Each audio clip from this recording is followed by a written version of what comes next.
Hello YouTube, this is Mike. Okay, so I've got some really fun stuff to talk about today, which is we are going to talk about what is the one thing that all people with borderline personality disorder, narcissistic personality disorder, and empaths. What is the one thing that all three of these people have in common with each other? That I'll even go so far as to say, if they were able to become conscious and fix this issue, that all three of them could be free of pain and misery. That's a tall order.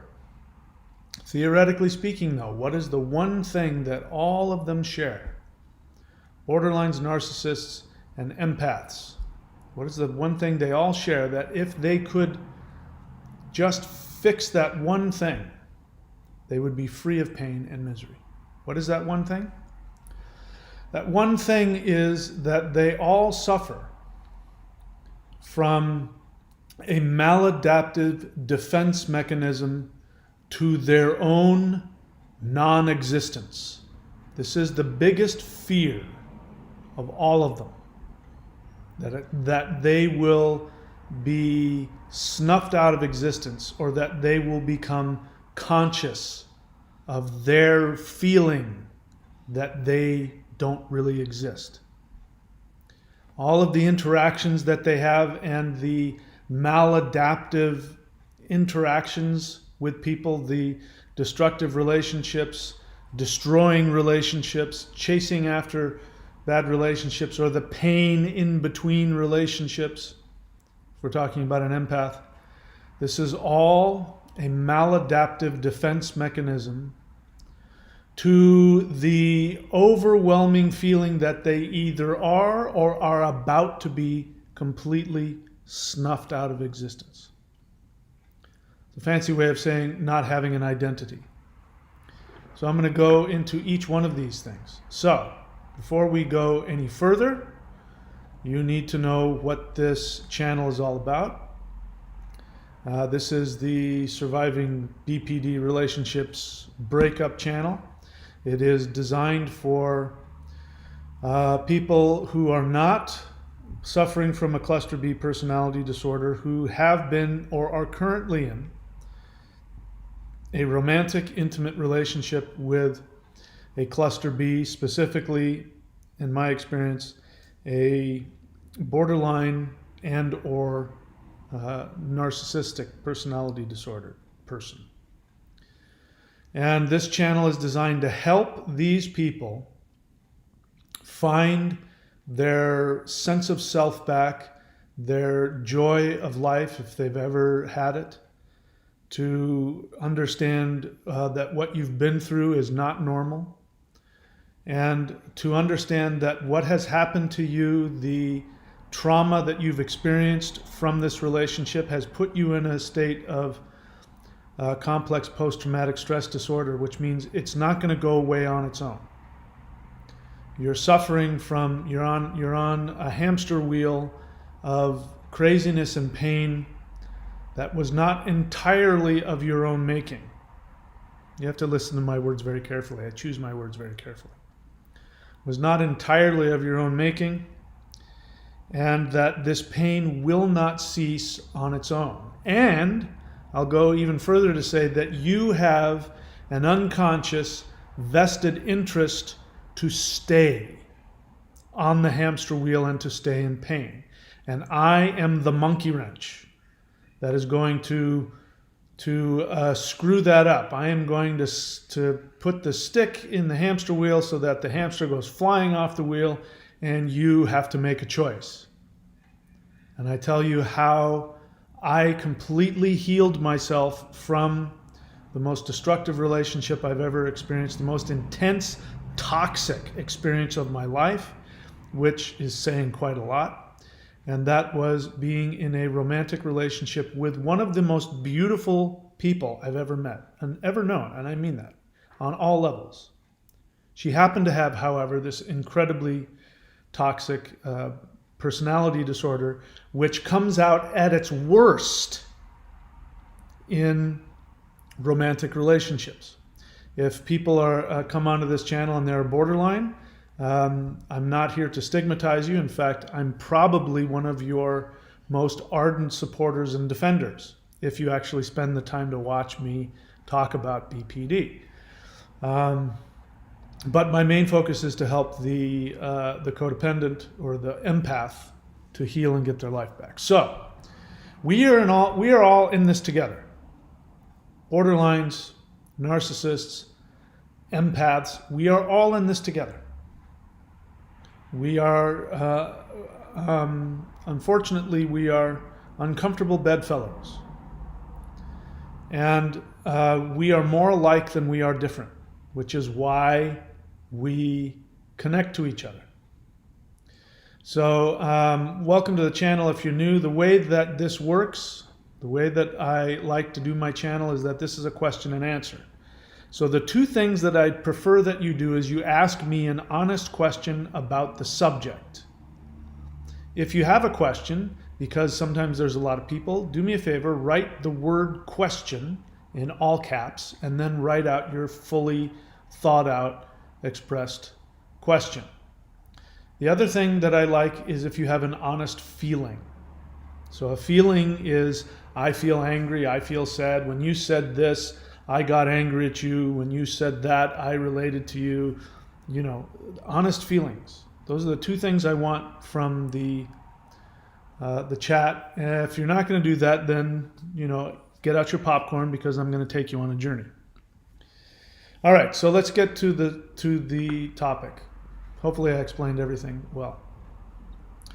What do all borderlines, narcissists, and empaths all have in common? A maladaptive defense mechanism against their impending fear of non-existence. You know, I had an older brother. I guess I still have him. I think he's still alive. I haven't talked to him in a long time. He's one of those people that has not found, to my knowledge, some recovery. But he was always very loud and boisterous. And when I was growing up, he always had to stomp down the hallway. And he always had to be making noise of some kind. He was either coughing or clearing his throat or opening and closing doors. But it's like he had to let you know he was around. And it felt very obvious. It was probably unconscious, but it felt very obvious that he was afraid that if people didn't know he existed, he might actually just poof, disappear. Now, as it so happens, I've diagnosed my older brother as being nowadays he's a collapsed narcissist. Probably borderline narcissist comorbid. But for me, with me, he was absolutely the abusive narcissist in my life.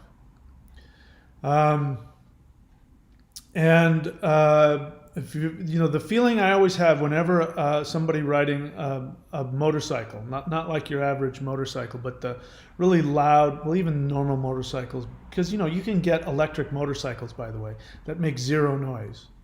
I know it's not necessarily the safest thing to do because then nobody hears you coming. But, you know, you don't have to make all that noise. And the bikers that ride these motorcycles that are so loud that you can hear them for miles around.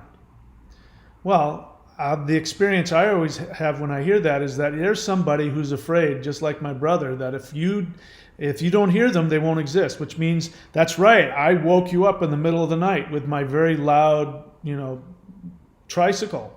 And if you don't pay attention to me, I'm going to abuse you. And if you don't even know that I exist, then I'll stop existing. So they can't tolerate the thought of you not knowing they exist. But that's common to all three.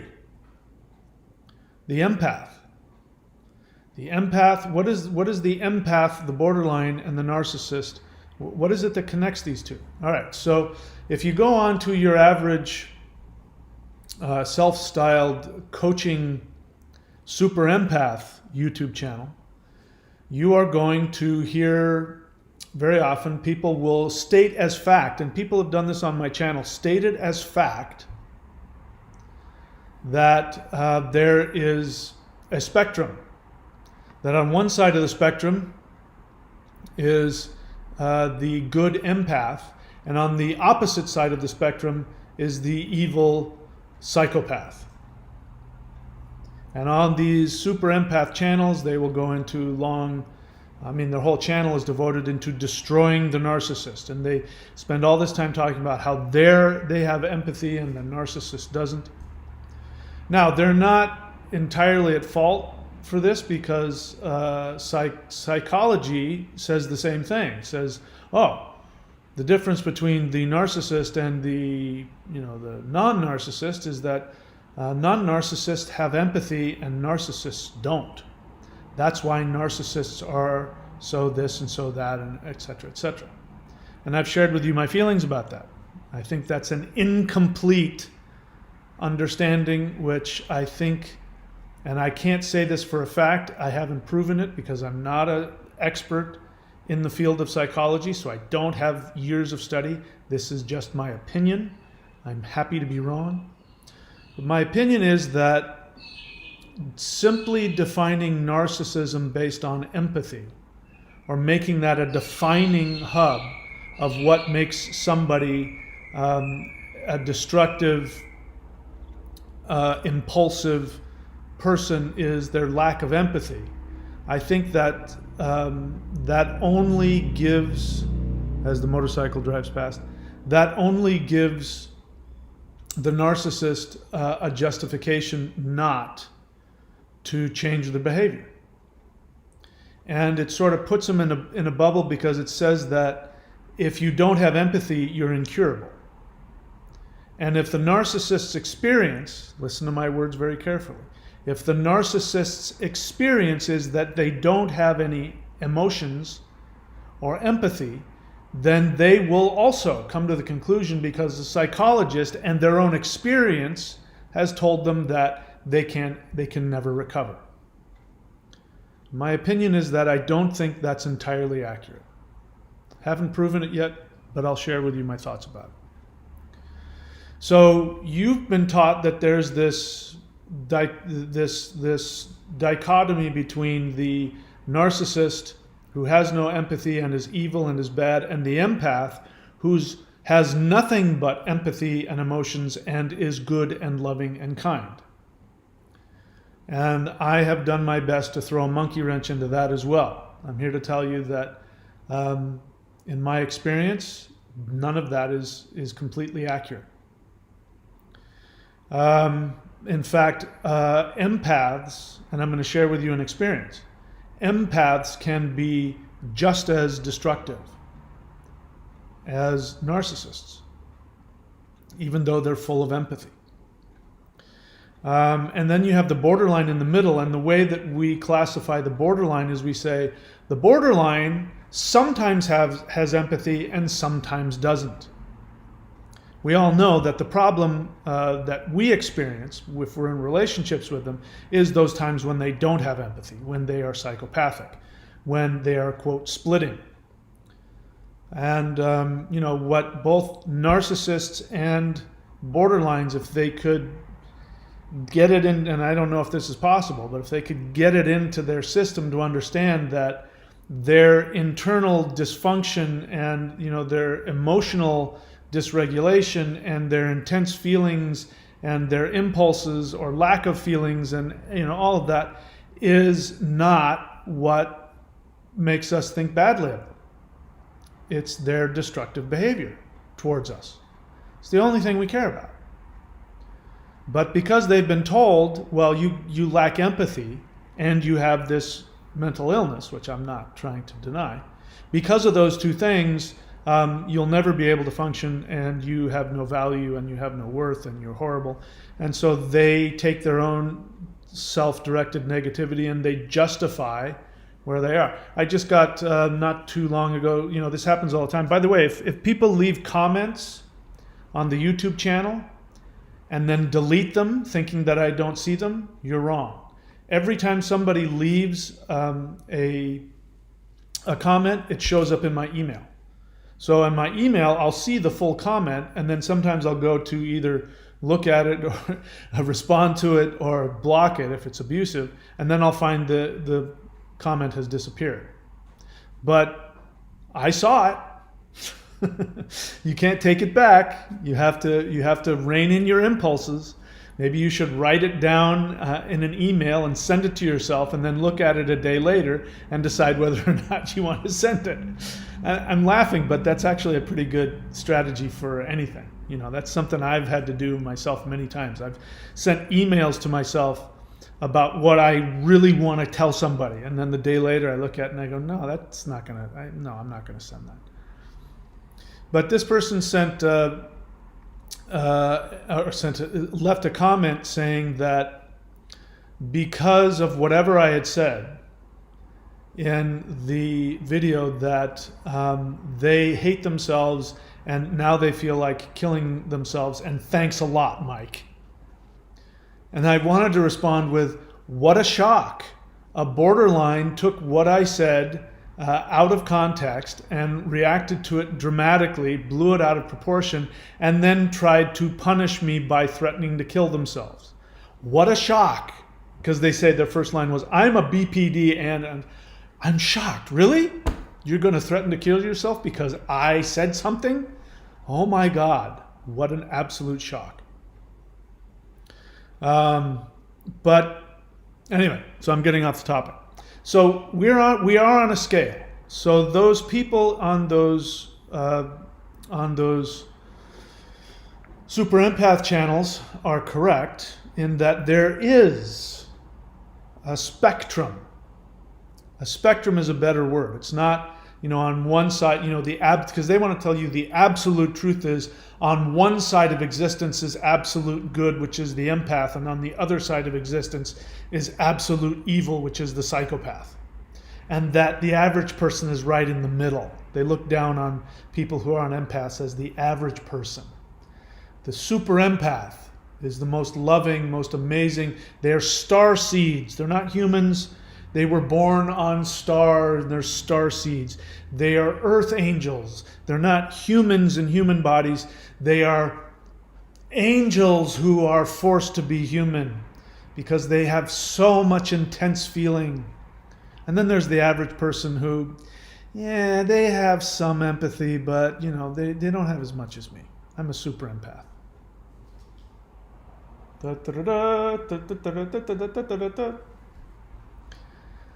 Faster than a speeding bullet. It's a bird, it's a plane. No, it's super empath. Faster than a speeding discard. Super empath. All right, sorry. I had my own group therapy today, and it was a doozy. Everybody got upset, including me. Everybody got their feelings hurt, including me. There was a lot of anger and tears and threatening to leave the group. It was so dramatic and fun. But it's always very, very educational. Anyway, so let's get back to the subject at hand. So all of these three have one same wound. The wound is the same. And the wound is, I never have been seen, I've never been loved, I've never been acknowledged. In some cases, they've never been seen at all. In some cases, they've been seen, but they've been shamed simply because they exist. And for some people, it's, you are seen, but your job is to do this, this, this, or this. And if you don't do those things, you have zero value. And this all creates these same, probably, I'm not familiar with other cluster B disorders, but I'm sure that they all come from the same root of this impending fear that they either don't exist or will soon be flushed out of existence. And so everything they do is a maladaptive defense mechanism. So let's take the borderline. This is obvious. Borderlines know it. The rest of us know it. They split. They have an overwhelming fear of being abandoned and rejected. And when that fear kicks in, they then become paranoid, and they become full of rage, and they are certain that whoever it is that was 2 seconds ago the one person that they loved more than anything is now the most evil being on the planet, whose entire existence is focused on their destruction. And so we all know that, and they know that. They don't know it at the time. They split, and then later, oftentimes they realize what they've done and they feel horrible. So they know it. They know that they overreact, that they take things out of context and project things that aren't really happening, or have difficulty having two things happen at once. Like somebody can actually be angry at you and at the same time they still love you. They can't fit those two together.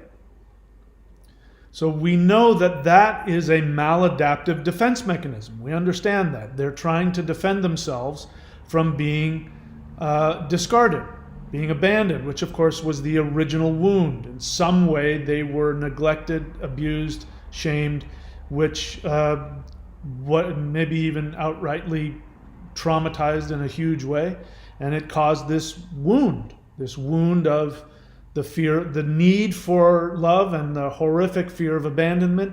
And that fear feels literally, well, it is, as we all know, if infants aren't loved, they die, literally die from lack of love. That is something that does happen. And borderlines and narcissists are people who barely survived and escaped that death. But to their detriment, they are now always on the verge. They're always on the verge of they're about to die because they can feel this coming. And it's that original wound. And unfortunately, there's nothing any of us can do. There is nobody who has enough love, not even the super empath. Nobody has enough love to go back in time. We can't be like Superman, and with our rageful super empathic powers, we can't reverse, as though that would work. All that would happen is just that everything would come, crashing to a horrific halt, and it would cause horrific earthquakes, and the seas would tidal waves, and the tectonic plates would smash into each other. I mean, if we had the ability to instantly reverse the the rotation of the earth, it would destroy everything. But of course, the super empath doesn't realize that. They're going to change everything. Even if we could go back in time and fix it all and go back to we couldn't fix it. We couldn't fix the wound enough to make them allow us to love them and to love us back. It's impossible. In terms of their feeling, borderlines, you can actually learn how to act lovingly. That is a possibility, but the feeling may never go away. So that's obviously a maladaptive response to feeling like you don't exist. The narcissists and borderlines are coming from the same issue. The borderline is a failed narcissist, according to some psychologists, which I thoroughly buy into that. I believe that the empath is a failed borderline. Why is the empath so filled with emotion, so filled with empathy? Why are they so reactive to everybody else's feelings? Because they are a failed borderline. That is their maladaptive defense response to the fear that they don't exist. They won't exist. It all comes from the same place. That's why they all love each other. That's why empaths end up with narcissists, why empaths end up with borderlines, why borderlines end up with narcissists, borderlines end up with empaths. And empaths don't end up with each other, but they get together in groups and talk about the borderline and the narcissist. So the empaths get together and connect on their wound in their way. So where do you fit in that? Where do you find yourself in that spectrum? The narcissist, some people say that their wound is more primitive than the borderline, slightly. The borderline maybe has a more nuanced response, or perhaps they broke a little later in terms of they broke a little bit later in their development. Some people say it has to do with perhaps hormones, more of a masculine or feminine way of looking at things. I don't know. I think perhaps it might be, and this is just me guessing, it might be that the narcissist wound is a little more primitive. It happened a little earlier. And so in order to survive, the narcissist creates a false reality, and they create a false mirror image of themselves. It's not a real person, but they create a fantasy, a super being that is infallible and is untouchable and is irresistible in all ways. In other words, there's nothing, there's no faults whatsoever, so they can never be rejected. It's the same thing as the borderline. The borderline and the narcissist cannot tolerate being rejected. They can't stand it.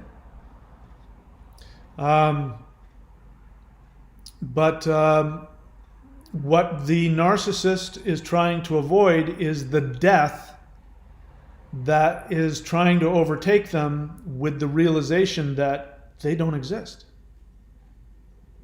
What's interesting to understand is that, if you're talking about regular psychology, the way that somebody becomes healthy, how a healthy identity is formed, is that the individual must go through disappointment. And that sounds like a euphemism, but it's actually they must go through a horrific, traumatic, continuous, repeated deaths. When mommy isn't there to feed you, it is traumatic. When daddy isn't there to play with you, it is traumatic. When nobody's there to wipe your bottom or change your diaper, it is life and death traumatic. And so if the trauma is not normal trauma, which is the individual coming up against objective reality is traumatic, especially as an infant. You're born into this world, what's the first thing you do? You scream, cry at the top of your lungs because you were taken out of this warm, nurturing place where all you had to do was just sit there and you got fed and everything was taken care of, mommy's heartbeat. You were thrust out into reality, and then some giant being smacks you on the butt, forcing you to breathe, and you go through a huge trauma. When butterflies are born, they go through the process. They're a caterpillar, and then as they're coming out of the shell, they go through the trauma. You have to give that to them. If you let them out, their wings they won't be able to fly.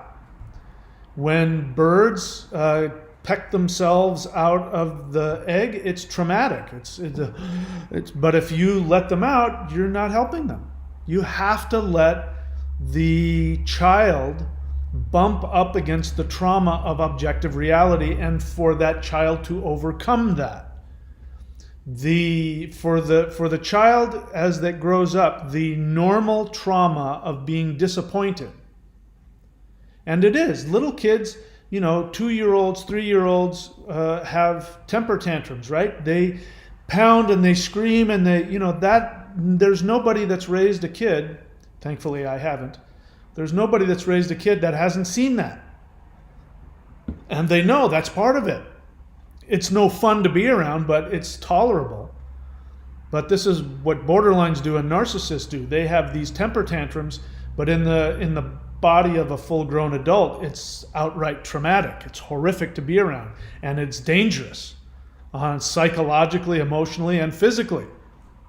But a little 2-year-old, it's annoying, and oh my God, I need to get some sleep, but you can live through it. But that's actually the butterfly being born. That's the chick pecking itself out of the egg. They have to go through that in order to have an identity.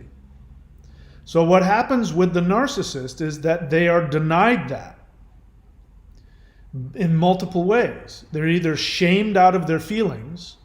So when they get traumatized by life and they go to mommy and daddy and try to have their traumatic feelings, mommy and daddy shut them down, either by neglecting them, shaming them, physically abusing them, verbally abusing them, psychologically abusing them, or by placating them. It is just as abusive to always give the infant and the child absolute everything they want, just because you can't tolerate the little kid having uncomfortable feelings. Because of that, the child never gains an identity.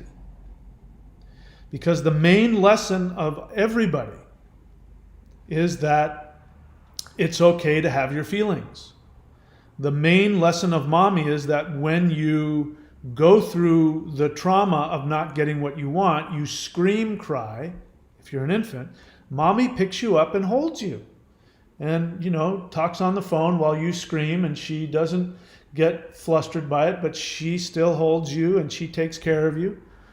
As you get older and you're afraid of the monsters in your closet, instead of being slapped across the face and knock it off, stop having those fears. Your dad says, oh, I'll help you, let's go look for them. He doesn't tell you you're stupid for having that fear. He says, oh, let's go look for them. And the message is, you have a feeling. It's okay that you have an irrational feeling. Hey, let's go explore it together. There was a video that somebody sent me which was really beautiful, that it was a little girl. She couldn't have been more than 3 or 4 years old. And we don't know what happened, but the video, obviously mom got all, teary-eyed, and she got the phone and she videotaped it. But dad was sitting with the little girl, who looks like she had, gotten upset at her younger sister or something, or maybe, did something, maybe hit her younger sister or something like that, and got mad at dad, apparently. And dad says, you can have any feeling you want, but you can't act out that way. But you can tell me. If you hate me, you can tell me. You can look me in the face and you can say, Daddy, I hate you. And I will listen to you. Do you understand that? And the message was very clear. You can have any negative feeling you want and I won't reject you. That little girl then introjects, as opposed to projects. She introjects, ideally, if everything turns out the way I fantasize it does. She introjects into herself. When she's an adult and she's with her husband, who of course, has psychological symbolism to her dad, and when he does something that hurts her feelings, she goes to him and she says, I need to talk to you. You really hurt my feelings when you said thus and such. It made me really mad. And because she had a dad who could tolerate feelings, she's chosen a man who can tolerate feelings, and he says, oh my gosh, what did I do? And he either says, you're absolutely right. I was being selfish and you didn't deserve that. I'm so sorry. Do you forgive me? And of course she feels loved and she says yes, and then they have the best sex of their life. Or he says, wow, that feels really painful. I'm so sorry, but I was looking at my watch because I wanted to make sure that we got home in time for you, and I'm so sorry that I didn't make it clear to you why I wasn't listening to you. In which case she goes, oh, there's me. That was my feeling. He still loves me. And then they have the best sex of their life. But if you don't get that, if you are shamed out of all of your negative feelings, then you have no identity. You have no sense of self. You have no worth. So in the case of the narcissist, you have somebody who at an incredibly primitive level doesn't even get to have feelings. So no wonder they're sociopaths. Trust me, they still have all those feelings. They just don't have the mechanism to allow themselves to have them. It's death to them. Because for them, literally, their lives were on the line. If they were to have any feelings, positive or negative, it would have killed them. So they just turn that off. The borderline is a failed narcissist. So the borderline bounces back and forth between the infantile need, which they misinterpret as love. I'm not trying to take away from it. It's an incredibly intense feeling. I've been on the other end. There's nothing more amazing than having a borderline to shower you with their misappropriated need. It's beautiful. But it doesn't last. And the reason why it doesn't last is because there's no identity behind it. I got sidetracked there. And so then they do the same thing that the narcissist did, but they do it repeatedly. The narcissist did it once and did it so well that they never ever let go of that perfect alternate false projection of themselves, that perfect fantasy that they project to the world. They never break from that. When they break from that is when they become really dangerous. So they never break from that. The borderline couldn't do that, wasn't capable of creating that defense mechanism, that defensive false person. They weren't capable of doing it, so it crumbles.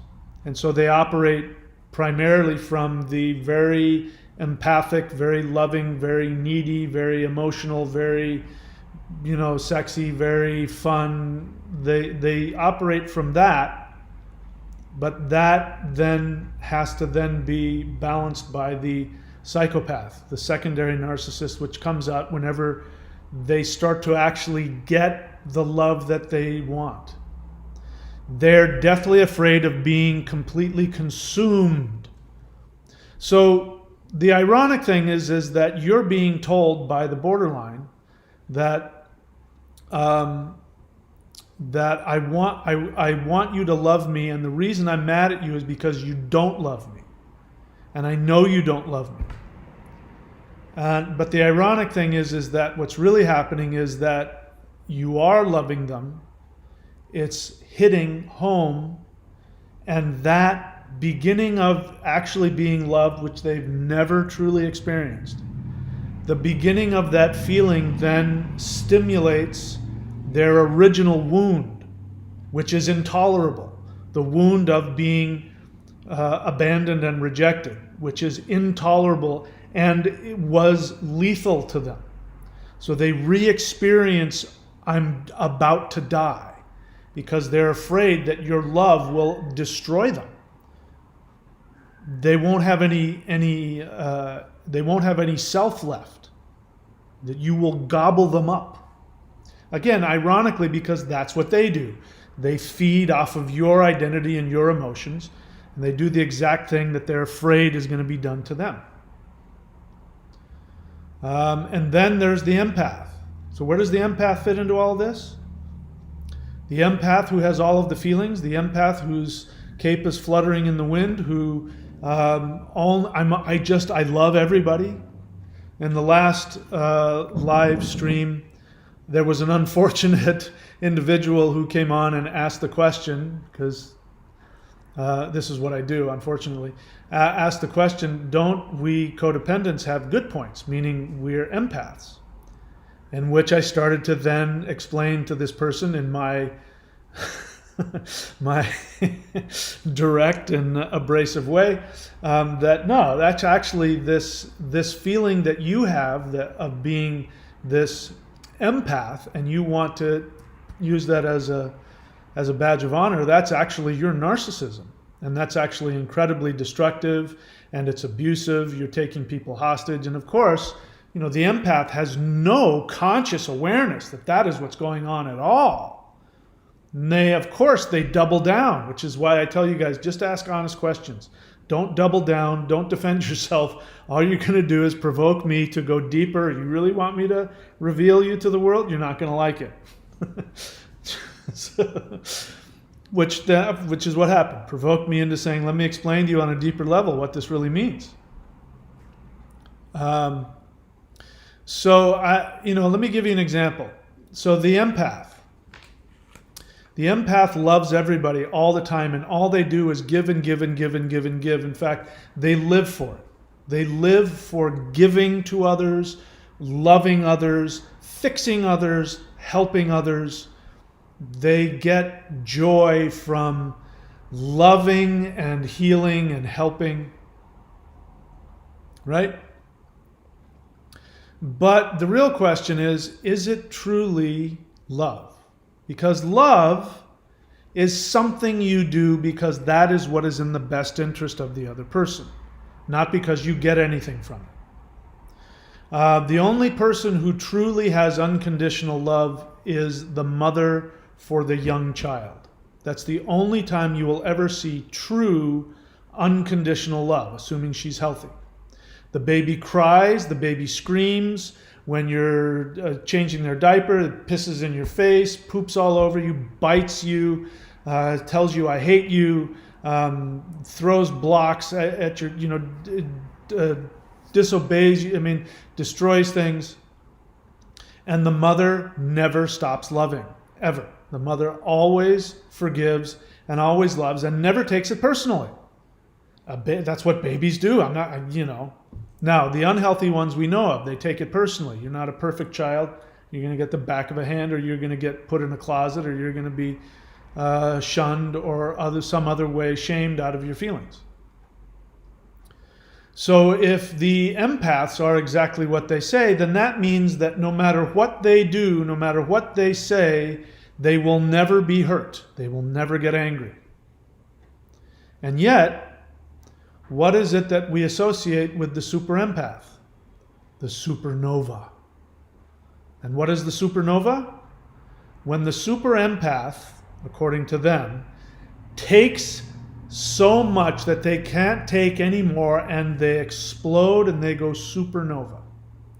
And when they do so, the way it is presented on the YouTube channels is that they are so pure and holy and righteous when they are going supernova that they are destroying the narcissist's evil.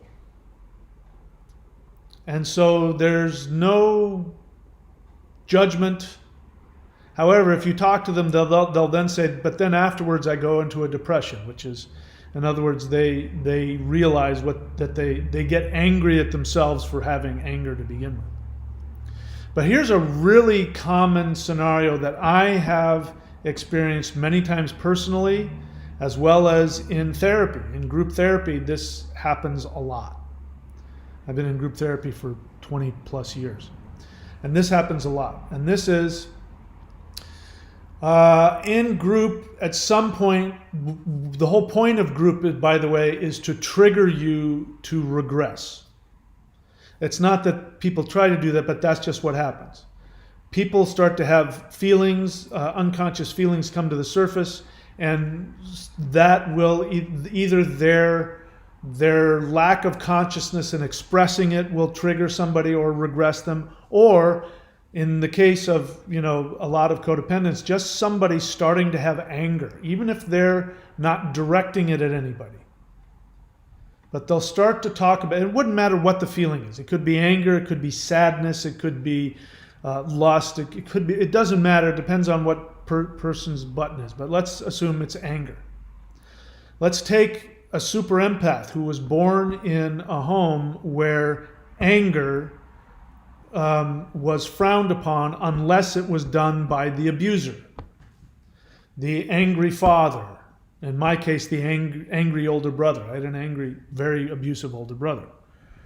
So somebody else has the anger. Maybe it's a younger sister, it doesn't matter. Somebody is allowed to have all the anger, but your job is not. Your job is you have to fix it. Your job is you have to be the scapegoat. So you, as the empath that you are, you then go through life with the training of, whenever somebody is angry, I must pacify them.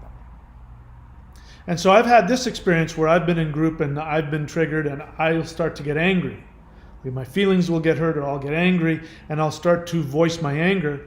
And in will come, of course, the empath in the group will come floating in and will get between me and whoever I'm angry at and will start to try and help me. Well, I think what they really meant, Mike, was this. And they're trying to calm me down, ostensibly. On the surface, they are unconditionally coming to help me in my anger. And if they're incorrect, because as you know, I've got this laser third eye, I know when people are operating, or at least I think I do. And when I reject that, when I say, no, that's not what's happening here, or that's not how I feel, very surprisingly, this person who was just 2 seconds ago talking about how I need to calm down will then explode with rage and threaten to leave the group. I've seen this over and over and over again. They'll literally go from, and these are the empaths talking. We're not talking about a borderline. We're talking about an empath. They'll go from, what they meant was this, and, it's okay. I know why you're upset, and you just think this, and I say, no, that's not what's happening. Explosive rage, and then, or if the empath explodes with rage and you call them on it, if they go supernova, and you say, hey, you're really angry, or you're blowing up, or you're judging, or you're whatever, then the refrain becomes, I come here and I give and I give and I give, and I don't ask for anything, and that's it. Everything I've done is worthless and I'm out of here. So you find out that their programming was, if anybody ever catches them being angry, then their entire existence is nullified. Because their entire existence, their worth, their value to the world is in pacifying and healing and fixing the angry person, or the sad person, or the lonely person, or whatever it is.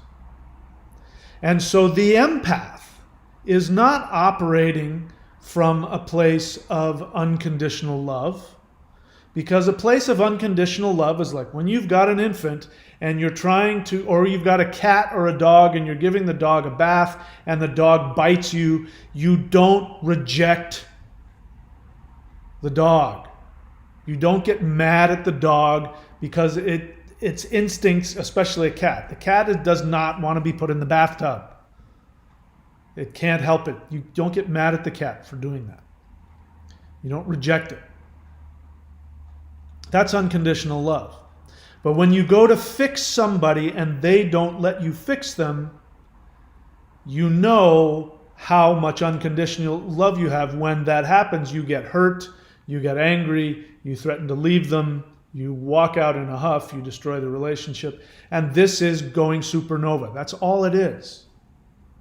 Going supernova. In fact, I'm quite certain, there's no doubt in my mind, if I were to be as a fly on the wall, watching every empath going supernova, I can tell you that the core issue was at some point the super empath felt that their love was being rejected.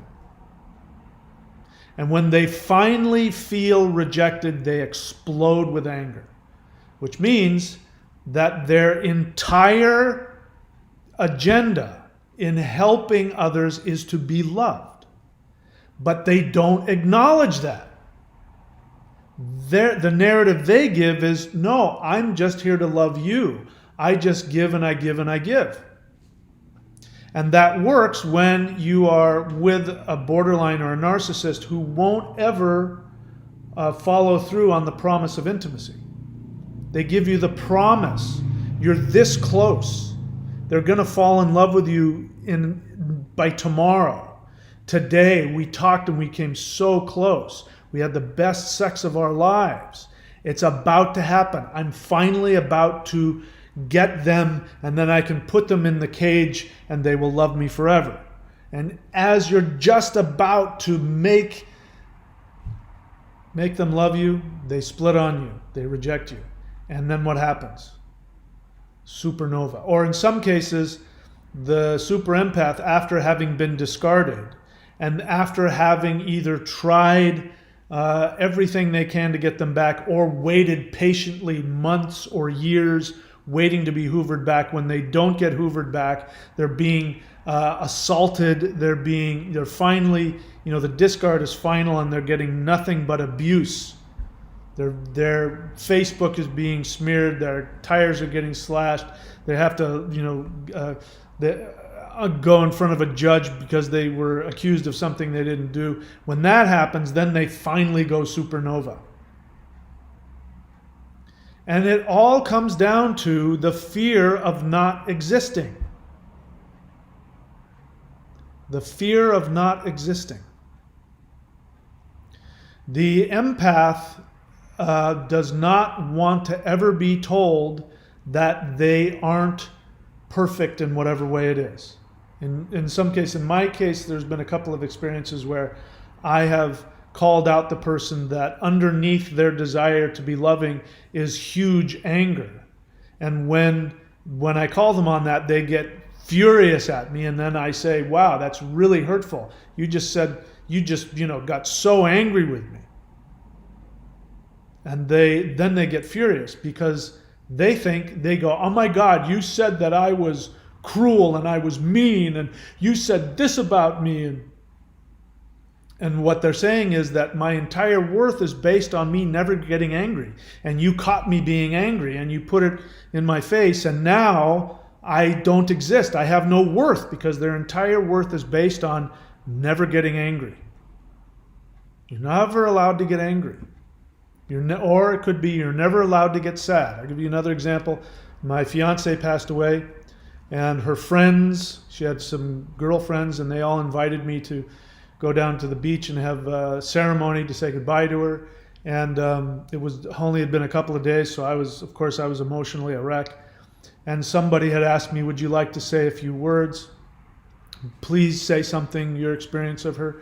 And of course I was choking back the tears. I was in horrific amount of pain. And in walks the super empath.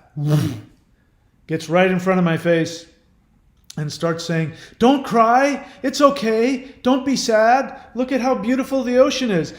She wouldn't want you to be sad, don't be sad. And of course, in public, I'm not on my channel, so I said, thank you, I'm okay, fine. What I really wanted to say was, don't fucking tell me how to feel. Just because you can't tolerate your sadness, don't come into my face and tell me I can't have my pain, because that's the message. The message is shut the fuck up. Don't you dare be sad. If you cry, I'll cry. And if I cry, I will stop existing.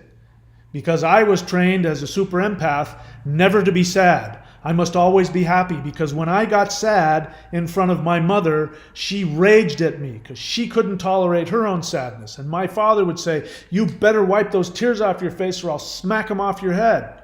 So now I spend my whole life as the super empath. My job is to fly in when anybody's about to cry. I fly in and I tell you not to cry. And what's underneath that is rage. It's the rage at me for making you feel sad, and the rage at yourself for having that sadness. So everybody's trying to avoid disappearing. The super empath, they disappear when they are not allowed to fix whatever problem they were trained to fix, because they were told, if you fix this problem, you have worth. And if you don't fix this problem, you don't exist to me. The borderline was just simply told, you don't exist. And the narcissist was told, you don't deserve to exist. I'm going to smash you out of existence. And so all of their responses, the narcissist's abuse, is their attempt to avoid disappearing. The borderline's splitting is their maladaptive defense against disappearing. The codependent, the super empath, their continuous need to always be abused by somebody who's always out of reach is because their value comes in loving somebody who will never love them back. And if you don't let me chase after you and almost get you, I will have no reason to exist. That's why, if you want to know why, if you're out of your relationship with your borderline, a year later, you're still obsessed, you're still ruminating, it's because you've been told you don't exist. Because your existence is chasing after the woman who's just out of reach. Or the man, just out of reach, and the promise. I promise I'm going to love you tomorrow. I promise. I mean it. I'm falling in love with you. I promise it'll be better. You don't want them to actually love you, and you don't want them to discard you. Your definition of love is, it's just out of reach. Keep chasing me. I'm going to abuse you here and there, but I won't discard you. And as long as we do this dance, you will feel that you're loved. You will feel that you have worth. And when they discard you, you can't tolerate that because you don't exist anymore. That's why it feels like you're dying. That's why you have all of that horrific anxiety. That's why you wake up in a start in the middle of the night. That's why you have nightmares.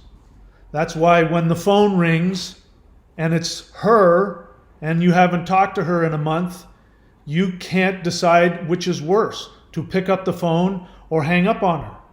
Both of them are everything you want to do, and both of them are horrifically frightening to you. It's because that's where your worth comes from. Your worth comes from fixing the unfixable. And if you can't do that, you have no value. You cease to exist. All right? So that's me doing my best to try and put into words some very deep thoughts. I'm happy to take your questions. Again, I suppose the smartest thing to do with me is just not communicate with me at all, because I'm probably going to take my laser-like focus and slice you to pieces. But my intention isn't to harm anybody. My intention is to reveal to you ruthlessly, as I try to do to myself, that the narrative that you've told yourself is bullshit. That no matter who you are, whether you're the empath, the borderline, narcissists aren't going to watch my channel, but no matter who you are, that everything you're doing is operating from your own selfish narcissistic need. Even the super empath. The super empath is, if they aren't a covert narcissist, an inverted narcissist, if they're not already an inverted narcissist, which the majority of them are, it means that you're a codependent and you are skirting that razor thin line between being the sad super empath who's about to go supernova, or you really are becoming. You're becoming that narcissist. For partners of borderlines, you have picked up borderline tendencies. Very likely. All right, I'll stop babbling now. So VJ, I don't know who you are. Welcome to the channel. As I said, I prefer people to write the word question if they have a question. You asked the question. You weren't listening to me. I hadn't even barely started, and I said something. So this question is not really focused on the topic here. You said, was there an age difference between you two? Who cares? How does that information help you? In some cases, with these relationships, there's daddy issues, and sometimes there's not, and sometimes it's the other way around. So whatever my personal experience was is really irrelevant. So either you're just interested in trying to get information about me, which is I'm not interested in doing, or you're looking for something that's not helpful and relevant. I'm far more interested in you. Are you the borderline, or are you the super empath? And was there an age difference? And why is that important to you? I'm much more interested in that than telling you whether or not there was one with me. Let's see. Michael Sanchez, I realized lately that a friend is a narc. I used to date a borderline girlfriend. There's a guy that wrote a book called No More Mr. Nice Guy. I haven't read it, but I think I fall into being too nice by habit. So Michael Sanchez, welcome to the channel. You're obviously, I'm going to give you the benefit of the doubt that you're codependent. You're not too nice. Actually, you're not nice at all when you're acting from that. You're actually very selfish. When you experience yourself as being too nice, it means you're being selfish. You're unconscious about it, and you're passive aggressive about it. Because a truly nice person is never too nice. A truly nice person, that's like, it's a compensation. It's an overcompensation. Just like, the narcissist is the toughest, most perfect person. Well, they're obviously overcompensating for their insecurity. A truly comfortable person has a problem, doesn't have a problem acknowledging their strengths and their weaknesses at the same time. So when somebody is too nice, it means that they're not acknowledging their narcissistic insistence. That's what it is. I don't know the specifics, but you're insisting on being nice to others even when they don't want it. And it's because you're trying to control them. Again, I don't have the specifics, but for instance, somebody makes cookies for their PTA group, and every week they show up with a plate of cookies and nobody says thank you. And people go, oh, the cookies are here. I'm glad you showed up because I was waiting for a cookie. And they grab the cookie and they walk away. They don't talk to you. They don't thank you. And this happens every single week until finally you blow up and you say, I come here every week with cookies and nobody says thank you and I give so much and I get nothing back. You're not too nice. You're selfish. Takes one to know one. This is what codependence is. So welcome to the channel. Zach Bohr, question. Do you remember experiencing your BPD ex's behavior rubbing off on you? Yes, I do. Sometimes referred to as fleas. I've never heard that, but that's. I think of it not as fleas. I think of it as the zombie virus. Their behavior is like a zombie biting you. Eventually, you're going to turn into a zombie. And that's what it felt like to me, is that I was being slowly poisoned from the inside out. And I was becoming a borderline. I never fully became one because borderlines have a switch they can turn on and off. But the codependent doesn't have that switch. So they're constantly in that anxious borderline state. They never are able to turn it off. That's what's the horrible thing. And that's what the borderline's destructive behavior is designed to do. They don't do it consciously, but their disorder, the goal of it is to give you their pain and then run.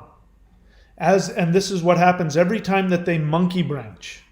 When they discard you for somebody else, they're with one hand trying to offload their pain onto you, and with the other hand, they're grabbing the branch, the rope that the new knight in shining armor is handing them, and they try to do one or the other.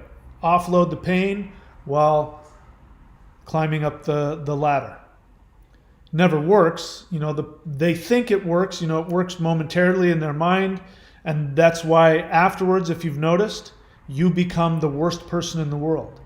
They don't remember they don't remember any of the good things that you did or any of the things that you did for them or any of the love that you gave them. They only remember their projections onto you and or the actual, when you were provoked and you really did get angry because they cheated on you or whatever they did. They'll remember that part. So they'll only remember the negative part because they have to justify why they are now monkey branching to the new knight in shining armor, which, if you remember, that was you. You were the knight in shining armor, and they were coming to you bruised and battered and broken because of their narcissist boyfriend, which may or may not have been a narcissist. He might have just been another codependent. And they come running to you, and you say, I will protect you. And then you listen to all the horror stories about what he did. And now guess what? Now that's you. I was there. I remember, and I'm not stupid. I've been around the block. I've been doing this therapy thing and this 12-step thing for almost 40 years at that time. And I honestly felt I was different. No, I'm not like those other guys. I really am the one that can save her. I'm the one that she can be with. I am finally the one that's going to know. I know her so well. I'm so conscious. I'm so aware. And then to be flabbergasted when I was the one, when I was the bad guy. How did this happen? Well, guess what? That other guy probably was the same. He was probably a pretty good guy. I remember her saying and getting me to drive her in my SUV to her ex-boyfriend's house, who had to leave because it was so painful for him that his now recently, ex-girlfriend was showing up with her new boyfriend to come and get her stuff. And of course, I had been led to believe that he was this awful, evil narcissist and he was abusive, and so I was ready to, stand there. No, it's like that poor guy. I'm glad she didn't leave any stuff at my place. Poor guy. So do I remember experiencing? Yeah, I remember it. It was horrible. I remember after the discard, and I was walking around in the neighborhood that I lived in, that I had moved to be with her, and I was living in the empty house that I had rented for us in the neighborhood that I didn't know anybody at, and I felt so alone and horrible and unlovable, and the pain was awful, and I was walking down the street, and this beautiful, I lived on the beach, this beautiful Australian young woman in a macrame bikini, no less, comes walking by, and she smiled at me, and I almost started weeping because, oh my God, a woman smiled at me. I just the slightest bit of love and attention was more than I could tolerate, and I felt like I wanted to reject people on the spot, and I caught myself being just really volatile and like slamming, just snapping at people, and not in my normal way, but just and holy crap, I was like, I'm a borderline now. So I totally remember that. Luis Alberto Maldonado. Question, Mike, could you please elaborate on the kind of abuse we codependents do unto others? Yeah. I gave you one example of, everybody's different, but this one I've run into numerous times because, as you can tell, I have intense emotions. So to my credit, I am not afraid to tell you when I'm angry with you. I don't have a problem, but being who I am, even if I'm literally, because I'm so intense, my vibe is so intense. I'm aware of that. Because I have an intense vibe, even if I am verbally saying all of the right things in all of the right way, like taking responsibility for my feelings and saying, you said this and that made me feel this way, because I'm so intense, people, they especially codependents can't hear what I'm saying. They can only feel the feelings oozing off of me, right? So when a codependent will jump in and try and pacify me, pacify my anger, what I experience, and this is because I'm almost always right when this happens. Other people won't see it. So a lot of people will be shocked that I've said this. But when somebody will come at me to pacify my anger, I will say that what they're doing is telling me to shut the fuck up. And I said, don't tell me to shut the fuck up. And they'll go, I didn't say that. And then after a while, we'll find out that underneath it, they were filled with rage just because I was angry. And they couldn't tolerate being around me because I was angry. And so like I said, sometimes they will come and say, Mike, it's going to be okay. And I'll say, that's not what's happening with me. This isn't helping me right now. And then they explode. And then comes this avalanche of judgment and rage and all of that. And you find out that underneath the I'm going to take care of you is this huge rage. And so when you go to pacify somebody, it's passive aggressive. You're angry, you're trying to control somebody, you're trying to slam them down and stop them from having their feelings. But all the while, you have a smile on your face and you're telling them, no, you don't have to see, this is why. So it's incredibly destructive.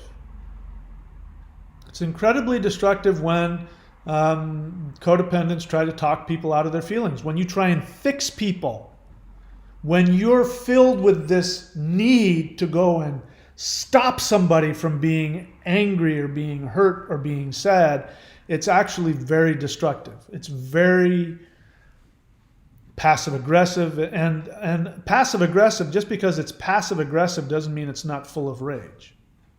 It's full of rage. So that's one of my faults, is that I can feel passive aggressive rage. I can tell. I hate being around people that kiss my ass. I hate it. I can't stand it. Because they're doing it because they want to be loved. They want to be accepted. And it's not my job to make you feel accepted. And to force that on people. So I'm not doing well explaining it. I would do better if I had specific examples, and I have in the past. So if you can give me a specific example, maybe I can help. But I talk about it a lot. So watch my videos about the super empath, because at some point I will talk about it. Michael Sanchez says, never heard about supernova. Yeah, just all you don't go on YouTube. Supernova, super empath, supernova. There's no shortage of videos out there talking about it. All right, I don't know who 666 is. I don't know what that means. Oh, Jameson's son retracted something, so let's see. I don't know what that is. So I don't know. 666, not asking a question, says, my BPDX sent me a friend request after 2 months of no contact. So guess what? You haven't gone no contact. So don't bullshit me. You can bullshit yourself, but you're not going to bullshit me. You haven't gone no contact. Maybe you went no contact and they found a way, but I don't believe it. No contact means, it doesn't mean that you have decided not to call them this week. That's not no contact. No contact means you throw your phone in the river. You change your phone number and don't tell anybody. You block them on Facebook. You block them on email. You block them everywhere. You change addresses. You move so they can't find you. That's no contact. And it also means that when they contact you, and let's see, my BPDX sent me a friend request. When they send you a friend request, you block whatever way you block that. That's no contact. So let's see if you followed that.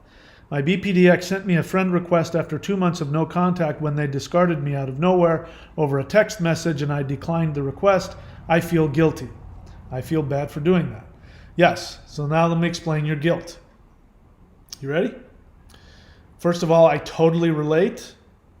I would feel that way. It sounds like you did try to go no contact and they found a way around it, which does happen.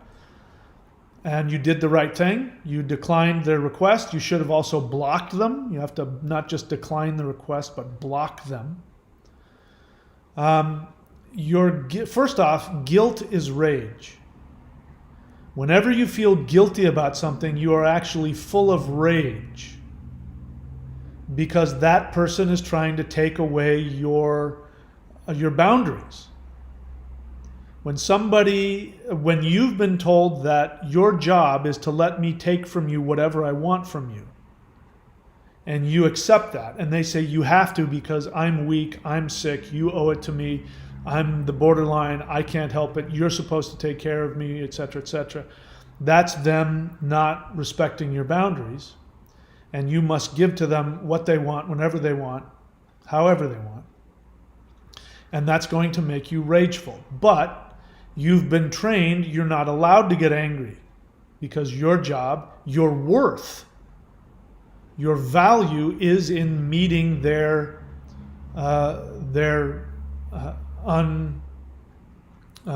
disrespect and their irrational need of you. So because you are rageful at them, and because you're not supposed to have that, because that would invalidate your existence, you turn that rage inward into guilt. And that's what guilt is. You say, I feel bad for doing that. That is why. You are full of rage. How dare they? And I'm being honest with you. How dare they? How dare they, after you have told them in whatever way that I can't be with you, how dare they insist that you be with them even if it's damaging to you? That's what your rage is about, and you should have that rage. You have the right to that. Jameson saw an honest feeling. I never feel I ever rest, just licking wounds and never restorative. Days off vacation feel a waste or a setback. I understand. I know the answer is just have feelings, constructive action gives no solace. I understand. I've always been like that. I've always been that I never really, and this is, by the way, narcissists feel this, borderlines feel this, and super empaths, codependents feel this on some level. There's a disconnect. When I was in the United States, and I hope I don't go back, I hope that I don't ever have to go back there. I don't want to. With all the stuff going on, who knows whether or not I will have to or not, but I don't want to. But throughout my whole time, my whole 50, at the time, how old was I? 56? My whole 56 years of living up to that point, I never felt at home. I never felt safe. I never felt I belonged. I always felt like an intruder. I always felt like an alien, even though I'm descended literally from the first English settlers that came onto the United States. Both my mom and my dad's side. My dad is descended from the guys who founded Seattle. My mom is descended from Lewis and Clark. She had letters, or people who remembered letters going all the way back to the crossing, across the Atlantic and all that. You couldn't get more American than me in terms of that. I mean, I literally am related to Daniel Boone and all of that. But I've never felt at home in the United States. I've never felt I belonged. And I always feel like I'm just a stranger, and I don't like it. And so whenever I've gone to places in the States, which I've loved, like I've spent many years camping and backpacking in the Sierras, the Sierra Nevadas, that's the closest I got. I could never get rid of the feeling that this wasn't my home, that my ancestors stole this. And I even, whether it's true or not, I can't say, but I remember feeling, after weeks of being alone in the wilderness in the Sierra Nevadas, feeling like, there's like ghosts of Native Americans walking around going, you don't belong here. I just could never get rid of that feeling. And I always attribute it to what you're talking about, which is that I can never really allow myself to be loved or accepted anywhere. And so even if I know I'm someplace that's amazing and beautiful, there's this feeling of I can't touch it. It's just out of reach. So when I came here 2 years ago, I had that experience. I knew that I was living in what was paradise for me, living on the beach, in the rainforest, empty, beautiful beaches, warm water, amazing surf, and beautiful women, blonde, Australian women all over the place. And, I was just in heaven, and the no vibe, the surfers that you do run into are all very friendly. It was just, oh my God, I'm in heaven. But there's still that feeling of I'm looking at through the glass. I can't quite, I hit the glass, I can't quite feel it. And when I was in the States, whenever I'd go someplace like that, or I'd go someplace and I'd go, oh, I love it here, I just moved to someplace, after 3 months or 6 months or 9 months, I'd feel like I just don't like it here. I could never settle in and get comfortable, because after a while it would get old and I'd have to leave and I'd have to go somewhere else. That hasn't happened here. I've been here over 2 years now, and the longer I'm here, the more that I wake up to what I'm surrounded by. When I first got here, I didn't even see it. I didn't even see how beautiful it was. I didn't even realize how great the surf was, even though I was surfing all the time. And now I'm starting to really allow myself to see it and feel it and all that. So I completely understand what you're talking about. And that's because, probably because part of the narrative for codependence, which is also probably true for borderlines, but the narrative is you're not allowed to be happy. Like my parents, and especially my brother, definitely introjected into me that if I was happy, I was hurting them.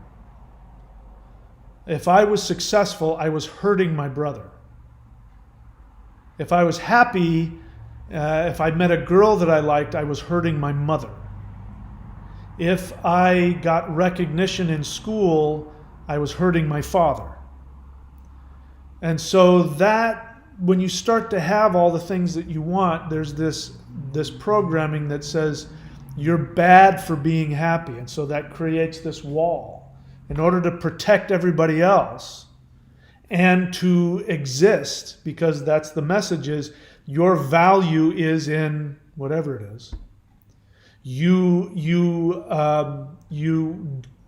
destroy your value when, in my case, when I'm successful, when I'm prosperous, when I'm happy and loved, admired. When those things happen, the program sets in and tells me that I don't deserve to live because I'm killing my father. Or my brother will actually tell you, if you ever find him, if somebody, I don't know where he is, I don't even know if he's alive. If somebody ever finds him and you give him a half an hour, he will sit down and tell you how just my existence is destroying him. One of the last times I ever spoke with him, he said, because my mom had asked me to come and visit. He knew I was coming because he lived with my mom, of course. He's my older brother, by the way.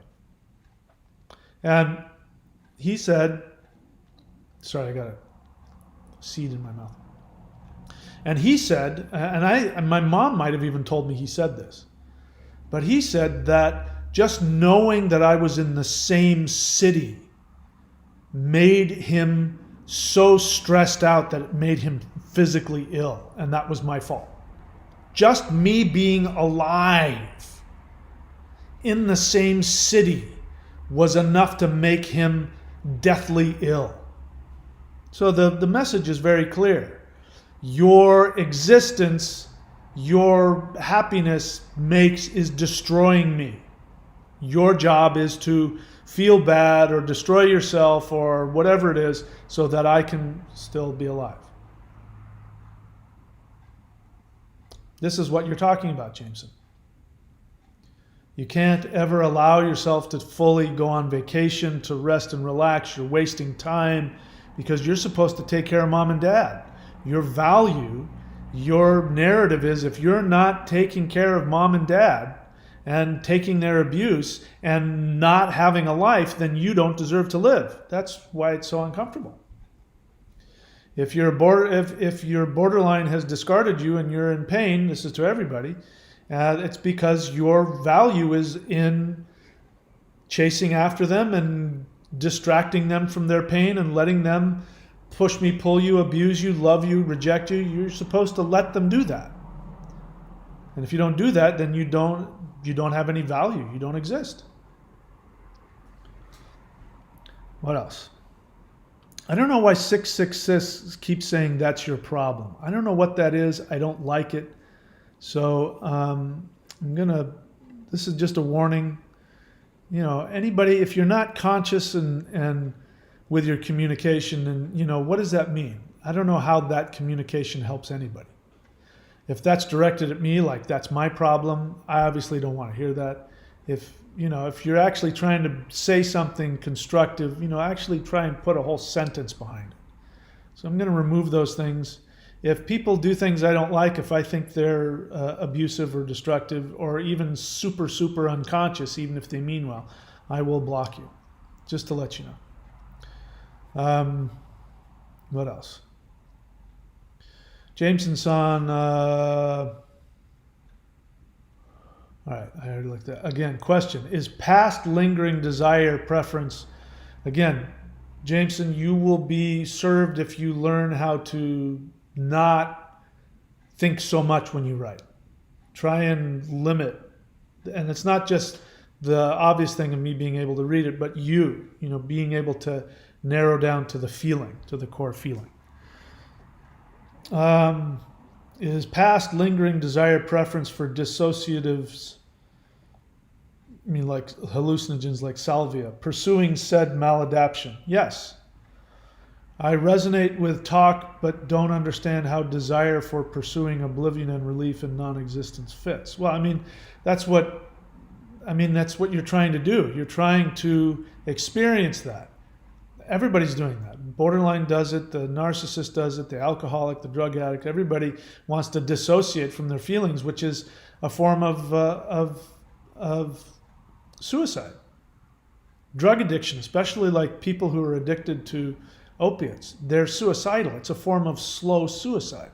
People who smoking cigarettes is definitely a form of slow suicide. There's no difference between that and cutting yourself. It's the same thing. You're trying to, people feel relieved when they cut themselves because it's a symbolic of killing themselves. Does that make sense? I don't know if I answered your question or not.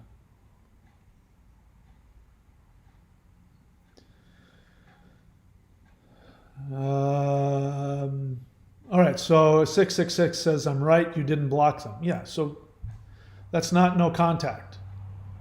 No contact is extremely important. Now, I went completely no contact. I have not heard from my borderline ex. Now, I don't know if she tried to get back in touch with me or not. I believe it's very possible that she didn't because of the type of borderline that she was when, she was discarding me and I said to her, you're right. If you ever cared about me, I want you to do me a favor. I want you to block my phone number, my email. I want you to make it impossible for me to contact you. I never want to talk to you again because you're so damaging to me. You've hurt me more than anybody in the world ever has. And I wasn't beating her up. I was just telling her the truth.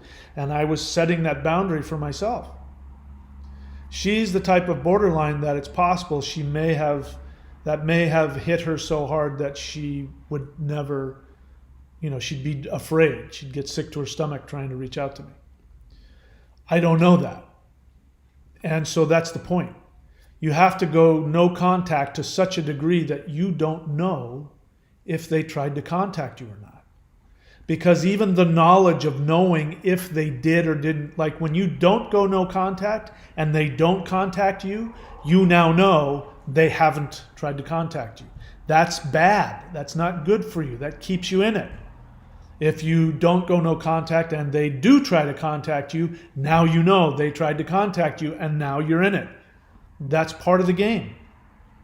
And people will go 10 years. They'll be in other relationships. There's been people on this channel who've been in new relationships. They've been married to somebody else and they still have to come and talk about what their borderline did and what they're doing. And it's just like, man, there's no closure with these people. So you have to create that closure, and not knowing is part of it. Ideally, it's okay if you do know. I'm not trying to make any rules. I'm just saying go no contact to such a degree that you honestly don't know if they even know you exist. Because it breaks the bond. You have to break the bond, and this psychological what's the word I want to use? The psychological symbol. It's symbolic if the connection is still there. If they wanted to, they could reach out to you. That is a communication. That is an unconscious, energetic communication that they pick up on. If there's anybody on the planet that is able to psychically know whether or not you are out there and available, it's the borderline. That's why you all know it. Maybe it's a week, maybe it's a month, maybe it's a year, maybe it's 5 years, maybe it's 10 years. But when they come back, it's because they felt you started getting your strength back. It happened with me. It would last for about 2 weeks with me. And after about 2 weeks, I would start to realize, oh my God, I feel better. I'm not around her. I feel better. Oh my God, I think I'm glad I'm now relieved. I had a girlfriend once, I don't know that she was borderline, she was definitely codependent, without a doubt. And we had been fighting and somebody said to us, take 2 weeks off, because I was trying to break up with her. And we were, should I break up with her? And she was crying. And somebody said, you know what? Take 2 weeks off. Mike, go and think about it. Her name was, what was her name? I forgot her name. Carrie. Carrie, you go off and think about it and don't talk to each other for 2 weeks. And after just a few days, I knew. Just a few days of being away, I was like, yep, I'm breaking up with her. I already made the decision. As soon as I literally thought that and said it out loud, I know you're breaking up with me, I can feel it. That's a real thing. I can't explain it, but it's real. So when you don't go no contact, you're sending a very clear message to them. And when you start to begin to feel like yourself again, that's when they're going to show up. Because what is it that the borderline wants? The borderline wants an identity. They don't have one. That's part of the pain. They're attracted to you because you have one. So the whole dance is they want to vicariously use your identity. My borderline told me as such. You've heard me tell the story, I'll tell it again. She said, I like being around a strong masculine presence, and in the love bombing phase, and I will do anything to make him happy, because when he's happy, then I can slide into that happy feeling and then I'm happy. Now, not knowing anything about borderlines, that sounded like a great deal, because that sounded like she's going to always be making me happy, and the more that she does things for me, the happier I get. Boy, I'm going to get all the sex I want, I'm going to get food, I'm going to get back rubs. All I have to do is tell her what I want, and she's going to give it to me. But I didn't realize that, what really goes on is that they're able to get in, and what ends up happening is they literally feed off of your identity. You start to lose it. You start to lose your identity. You start to feel the life get pulled out of you, and then guess what? I wasn't a strong masculine presence anymore. I was tired. I was cranky. I wasn't what she wanted. And instead of going, oh, now let me take care of you, it was, you don't feel happy today. I don't know if I can be with you if you're not happy all the time. So when you go no contact, you start to get, you start to believe them when they say, I can't have anything to do with you. You're horrible for me. You're trying to destroy me. And then you finally go, yeah, I think she's right. I think maybe we are not a good fit. And then ding-a-ling-a-ling-a-ling-a-ling, hello? Oh, you want to come over? You love me now? So you have to go no contact so that they can't do that. You got to break the bond. You got to break it. It's even if they never come after you, because they might not. If you go full no contact, even though you desperately want them, but your actions say, I'm completely committed to going no contact, that sends a strong message to them. It mortifies their narcissism. And when you mortify a narcissist, they're then afraid of you. They want nothing to do with you. This is what super empaths claim to be doing when they say they go supernova, which is not at all what they're doing. But when you actually do truly mortify a narcissist, when you go no contact, what you're saying to them and to yourself is, I'm unhealthily attached to this person. This isn't good for me. Even though it feels horrible, I know that what I deserve is I deserve to be happy. I deserve to be healthy. I deserve to be free of this. And that mortifies them in the introjection, the introject in you, the little borderline that they, like a virus program they stick into your brain. The little introject that for me, mine was this, and it's taken me a year and a half to get this measure of healing. But my borderline, as you know, they always find something about you that they can devalue you with. Mine was my music. So to answer the other person's question, I was older than her by about 16 years or something. And so I grew up I was born in the 60s, and I went to high school in the 70s. So I listened to 70s rock and 80s punk and thrash. That's my thing. So I love listening to old, Zeppelin and Sabbath and, the guitar, hard rock and all that. And so she started, I don't remember what she did, but she devalued me on that and became, like the threat of she couldn't be with me because of my music. And I started feeling really devalued and old and, stupid and, so much so that I was embarrassed of my music. I was embarrassed about it for a long time. I'd meet people out here and, go on dates with girls and women, and I'd feel like I couldn't play my music. And they'd be like, oh my God, I love that. If I made friends with a younger woman, she'd be like, oh, I want the old school. Let me hear that. That's so cool. And they'd be totally into it, and I'd be really cool, but I couldn't accept it.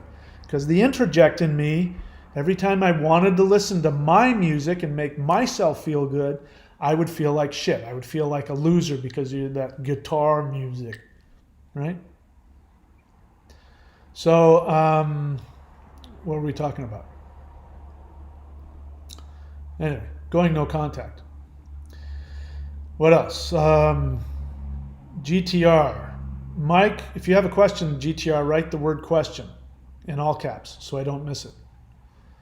It says, Mike, can you talk about the spiritual practice of recognizing another being as a human being, as a spiritual being, just like our true selves? Why do you want me to do that? How does that help you? I understand that practice. That practice has value, but why in this context do you want me to do that? That sounds like you feel guilty about talking about somebody as having codependence or having a personality disorder or being a zombie or all of these things. This is what we're here to do on this channel, is we're here to not justify being abused. We are here to acknowledge that we have been abused, and in our codependence we co-abuse. This is what we're here to do. I'm not here to sugarcoat anything. I'm not here to help you distance yourself from your negative feelings, because that's what this sounds like. You want me to do the everything is love and light thing. There's nothing untrue about what you're saying, but does it help you separate? I don't know why you're here, etc., etc. Let's see, what else do you say? I have a hard time drawing the line between recognizing myself and others as spiritual beings, yet at the same time drawing the line with their conditioning as physical beings. And I don't know how to help you with that. But that sounds very codependent to me. It sounds like you have been guilted out of honestly seeing people's destructive nature. And this is borderline. This is what borderlines do. Borderlines, you're either perfect or you're the worst. You're never just a human being who is really good, and also you have these negative qualities. And they also can't, what is critical thinking? Borderlines don't have good critical thinking. By my definition, here's what it is. Critical thinking is you understand that everybody has an emotional agenda. You mean everybody is selfish. And that's just part of being human. I'm selfish, therefore I may be may be motivated by my selfishness at any given point in time. That's not good or bad, that's just a fact. But does that affect the decisions that I make? Right? So you have to be aware enough to know, no, I'm being selfish and it's a good thing, or no, I'm being selfish and I'm unconscious and that's a destructive thing. That's part of being alive. Then there's 3 questions. When is something true and when is something false? The borderline never gets out of this question. It's either 100% true or 100% false. You're either the most perfect or you're the most horrible. There's nothing ever in between, and they bounce back and forth between those two. So they have no critical thinking because there's no there's no merging, there's no gray area. So that's the first question. When is something 100% true and 100% false? Second question is, when is something sometimes true and sometimes false? The borderline's incapable of going, yes, my boyfriend is sometimes a pain in the ass, but I love him anyway. No, when you're a pain in the ass, in that moment, you're a pain in the ass, and you have always been a pain in the ass, and you always will be a pain in the ass. You're wonderful the rest of the time. When they experience you as wonderful, you have always been wonderful, you always will be wonderful. So they can't do number 2. When is something sometimes true and sometimes false? They can't do question number 3 very well, which is, when is something partially true and partially false? So you see the gradations of that. So you're having that problem as well. You have a hard time drawing the line between recognizing yourself and others as spiritual beings, yet at the same time drawing the line with their conditioning as being physical beings. You're doing this pseudo-spiritual thing, which I talk about on my other channel, which is everything that's non-physical is good and everything that's physical is bad. So this is codependence. Now you see, codependence, borderlines, narcissists, it's all the same thing. All 3 of them are codependent because every single one of them, here's another definition of codependence. Codependence is your value is not based on your mere existence. Your value is based on what you do. And you either do or don't do what you're supposed to do, regardless of your feelings, regardless of the fact that you exist. Infants have nothing. They can do nothing. They have no value except for the fact that they exist. And for them, existence is pure sensation and emotion. And we reward them. We give them the message. When they cry, we pick them up. When they laugh, we laugh with them. You know, even when you're looking at it and they go goo goo gaga, we go goo goo gaga. We reward them for simply existing. That's what the borderline, the narcissist, and the codependent didn't get. Which is why you don't have any value unless you're doing something for somebody in some way or other. So that's what I'm hearing you say. This is all surrounding that. So, this is why we do the 4 things. Now I'm going to tell you the 4 things. If you're new to the channel, if you are in a relationship with a borderline, or you've been in a relationship with a borderline and or a narcissist, and you're in pain, I'm here to tell you that that pain will not go away. You have been infected with a mental disorder, and though you don't have a mental disorder, you will end up with one. I'm seeing the video seems to be stopping and starting here. So in order to cure yourself of the infection you've now gotten from the borderline or the narcissist, you have to do these 4 things, in my experience. If you do not do these 4 things, there's a good chance you will not completely heal from the relationship. You have to treat it like an infection.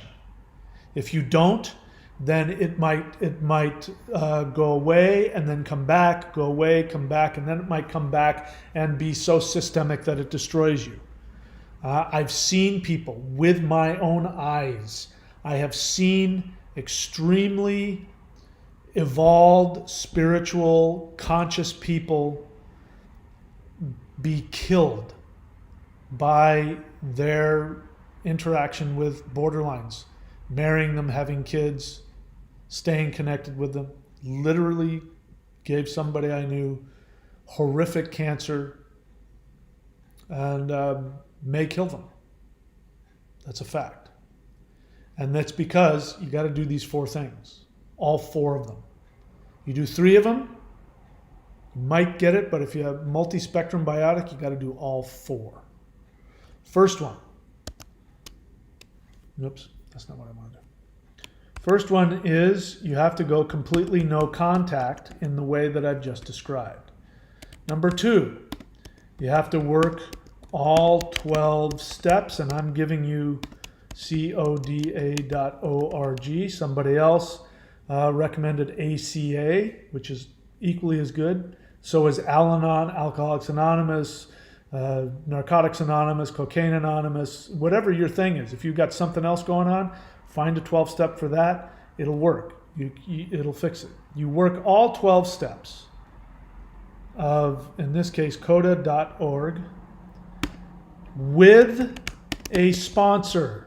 Going on to the website and reading the 12 steps does not count as doing the steps. You have to do them with a sponsor, with another person. Then you must sponsor someone else through the 12 steps. Then and only then can you say you've done thing number 2, which is to work the 12 steps. Number 3, you can do number 3 at the beginning or, before number 2, it doesn't matter. I'm listing them in importance of what you have to do first. You can do 2 and 3 simultaneously, it doesn't matter. Number 3, get a therapist. You need to talk to a therapist who can help you uncover your unconscious mommy and daddy issues. What your narrative was, what you were programmed.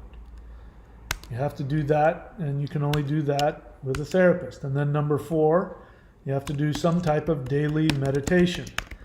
That's really just step 11, and I don't care what you do, walk through the forest, pray to Jesus, I don't care. If you do those 4 things, that will be a multi-spectrum antibiotic which will cure you of the relationship. It won't cure you of your codependence or your borderline or whatever else is bothering you. That is something you're going to have to work on for the rest of your life, unfortunately. But in terms of never, ever having any negative feelings about your borderline ex, if you want to be free, you want to be able to go through your life and not have to wake up in the middle of the night wondering what she's thinking. Is she going to call? Does she still love me? I'm trying to think of all the things I used to think. What is she doing right now? Get out the tarot cards. What would happen if I called her right now? Will she ever call me? What if I said this to her? Is she with somebody? Why was she with that other guy? Why did she stay so long with that narcissist when I treated her so well? Should I become a narcissist? Maybe if I called her up and abused her and then abused her the way her narcissist ex did, maybe she'll love me then. You want to be free of all that? I just went through, and that's what was going through my head all day, every day. You want to be free of all that? Those 4 things. If you only do one of them, like if you don't go no contact, but you do the other 3, it's bad news.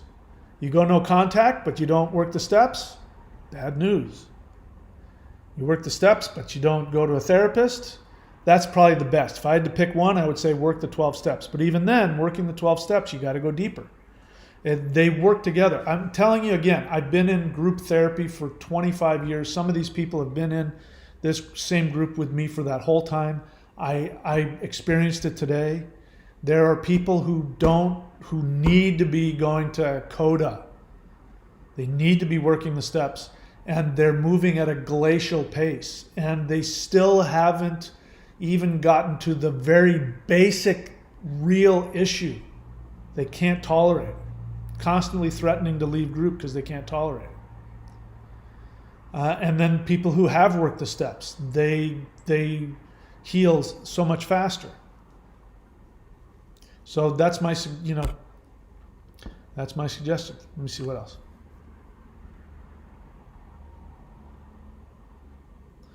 Let's see, what is this? What is this? Let's see if this looked interesting. So it looked like an easy fruit to pluck. My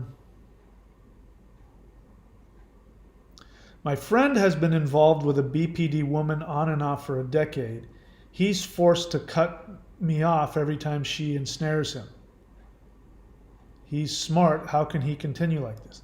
Erica, who cares? That's not you. I'm not interested in what somebody else does. That's completely out of my control and your control. If you come to me and ask me about you, you are opening the door to take my suggestions because you want help. You can't do anything for that person. And how does that help you? How can he continue like this? I mean, what do you want me to commiserate with you? Your friend, is that in quotes? Is this a fuck buddy? Is this somebody that you have the hots for? Something me thinks perhaps yes. This feels very codependent. You don't have any control over anybody else. Why are you interested in a friend or somebody else who does that to you? They're not a friend. So you're saying that this friend, I don't know if it's a fuck buddy, I don't know if it's somebody you're into, or if it really is just a friend. You're telling me that your friend discards you every time they get back together with an abusive person. And you want to ask me, how can he continue like this? How can you continue like this? Why is that okay for you? Why are they still your friend? The appropriate response is to say, listen, asshole, I'm your friend, and every time you get back together with that person, you cut me off. That sucks. It hurts. You're an asshole. You don't deserve to be in my life. I'm out of here. Have fun with your crazy nutcase borderline girlfriend. That's the appropriate response. Not coming to me asking me to commiserate with you and judge him. How can he continue to do this? He's not a victim, and neither are you. Every time she ensnares him, she doesn't ensnare him. He volunteers. He jumps into the gaping mouth of the shark. He goes, oh my God, there's a shark in the water. I'm going to go dive in and get bitten. What do you mean she ensnares him? You need coda, Erica. You're seriously codependent right now. You say, I hope my question makes sense. Hopefully I responded and answered your question. And I don't know who this is. It's a black dot. It says, just wanted to say I appreciate your videos and at least found your channel. Please do. Okay, so please keep making the videos. I keep thinking that maybe I'll stop making videos because I get tired of talking about this, and I get tired of being abused by the stalking narcissists out there that keep stalking the channel. And I'm sort of laughing at myself. I get tired of listening to codependents do what they do, which is, whine and complain and not take any direction. Not saying, Erica, that's you, but there are some people that they just don't take any direction. They say, do the 4 things, and they want to continuously talk about how their ex does this, and then they want to ask me questions. Please make a video about why borderlines do this on Facebook, and please tell me. It's like, I don't want to do that. Take care of yourself. Okay, I will, but why won't you answer my questions about this thing I'm obsessed with? And I just want to go, oh, fuck, whatever, and not deal with it. That's my drama. So as long as I feel that I am able to be helpful, and as long as I enjoy doing it, I will. The moment that it stops being fun, and the moment that I'm not helpful, I'll stop the channel. There'll be plenty of videos for people to watch. But I'm okay continuing. And the point is this, I've said this on other videos. This isn't about me, guys. Unlike the super empath channels who say, be a part of my special thing. And there's a cult out there. There's one super empath channel that's absolutely a cult. The guy I'm coming to believe is a covert narcissist, an inverted narcissist, professional victim, and he's made himself this spiritual guru, and he has all these people underneath him, and they're doing this and all of that, and and all that, and they have to be part of, and he's going to bring some spiritual revolution to and we're going to take down all the, that's not what this is. I'm just a guy who, because I've been in, I almost said which group, because I've been in 12-step recovery for 39 years, at the time 37 or 38 years. Because of that, I knew exactly what to do when I finally got out of denial, which was extremely hard. So I understand why people continue to come on the channel. And I asked one guy, because he went back, he said, I haven't watched your channel for a while, but I watched this and I totally relate, and then started doing the thing that untreated codependents do. She did this and she said that and she did blah, blah, blah. And I said, have you done the 4 things? And his response was, yep. And I watch a lot of videos, which means no. What I've been doing is just watching a lot of videos. And that's I'm like that. I was just like that. I didn't want to acknowledge that I was codependent, that I was nuts, that I needed help. I didn't want to do that. It was very embarrassing. And the thought, because I knew if I did it, that would end it. That I would never get her back. I knew that it would destroy any chance of me ever getting her back. And I was deathly afraid of that. Even though everything in me knew that she was bad for me, that part of me just said, no, that's mommy. She's the one. It'll be better next time. Maybe if she gets into therapy, etc., etc. She was my addiction. And I went and I finally got completely honest with my therapist about it. And I went to a CODA meeting, which is different from my 12-step group, but I wanted to just focus on my codependence. I ended up running into somebody in my 12-step group, and I said, I need a sponsor right now. I need to do an inventory. And that guy was really helpful. He'd been through very similar things, and he was able to pinpoint exactly what it was. And he said, so when you've got a young, hot, crazy chick on your arm, your mommy loves you. And I went, oh my God, that's what that is. It's that I'm so embarrassed that if I don't show the world that I've got this crazy, hot, sexy chick, if I don't have this younger, hot, sexy chick on my arm, that mom doesn't love me. It's not just that I look bad in front of others. It's that the world thinks mom doesn't love me, and I can't tolerate that. So I had to go and do a whole inventory on that. My resentment towards my mother, and all these, and work that out. And of course, my resentment towards the borderline ex. And then I went through the rest of the steps, and then 2 months later, now I'm not saying you're going to get it done in 2 months. More than likely, it will take you longer, because I've been doing this for 40 years. But because of that, boom, 2 months later, I literally I had forgotten. It's like, oh yeah, I was dating that crazy woman for a while. What was her name? I forgot her name. What was her name again? If you want that, those are the things, that's the only way. That's it. I'm telling you. Conscious, spiritual, evolved people dying of cancer because they can't go no contact. Because they still think that they'll be able to tolerate and be helpful. Killing them. I'm not wishing that on this person. They very well may heal. Maybe they'll do something I couldn't do. I couldn't do it. But all 4, no contact, 12 steps, therapy, daily spiritual practice. Got to do all 4 of them. What else?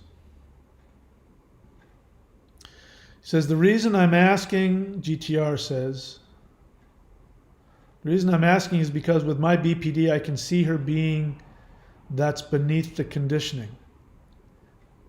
Yeah, that's called codependence.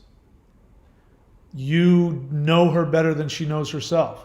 You think that that's unique to you. You don't think that every single other partner of a borderline feels that exact same thing, feels condescendingly superior, because that's what it is.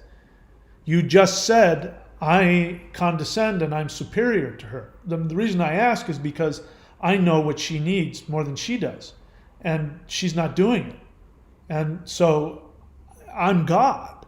I mean, she can't figure that out on her own, And there aren't any other people, and there isn't like a universe and a spirit energy and just common sense that could be there for her to help. I'm the one. I'm God. And I mean, we all know that, right? I mean, she's with me. I can see her, what's underneath. I'm the one that has the answer. That's why I'm saying it. I know. I was there. I was that deluded myself. I said the same thing. After 39 years of recovery and 12 steps, I wasn't telling my therapist certain things about my relationship because he wouldn't understand. This is complicated. We're on a level beyond that. I'm the one. I'm going to be the one. Everybody else up until now, but I'm so superior with my 39 years and my spirituality and I'm so superior that I'm the one that's going to fix her. And I know that sounds grandiose to you, but I know. Yeah, I understand GTR. It's exactly what you're saying. You're a codependent. You need some help. Luis Alberto Maldonado says, question. Thanks for your answer. Mike, I was also interested in the codependent soft talk and manipulation and not the owning our needs. Thanks. Okay. All right. I don't hear a question in that. Jameson's son, question, confirm. So defense mechanism arises from fear of non-existence. A defense mechanism, don't overthink it, Jameson.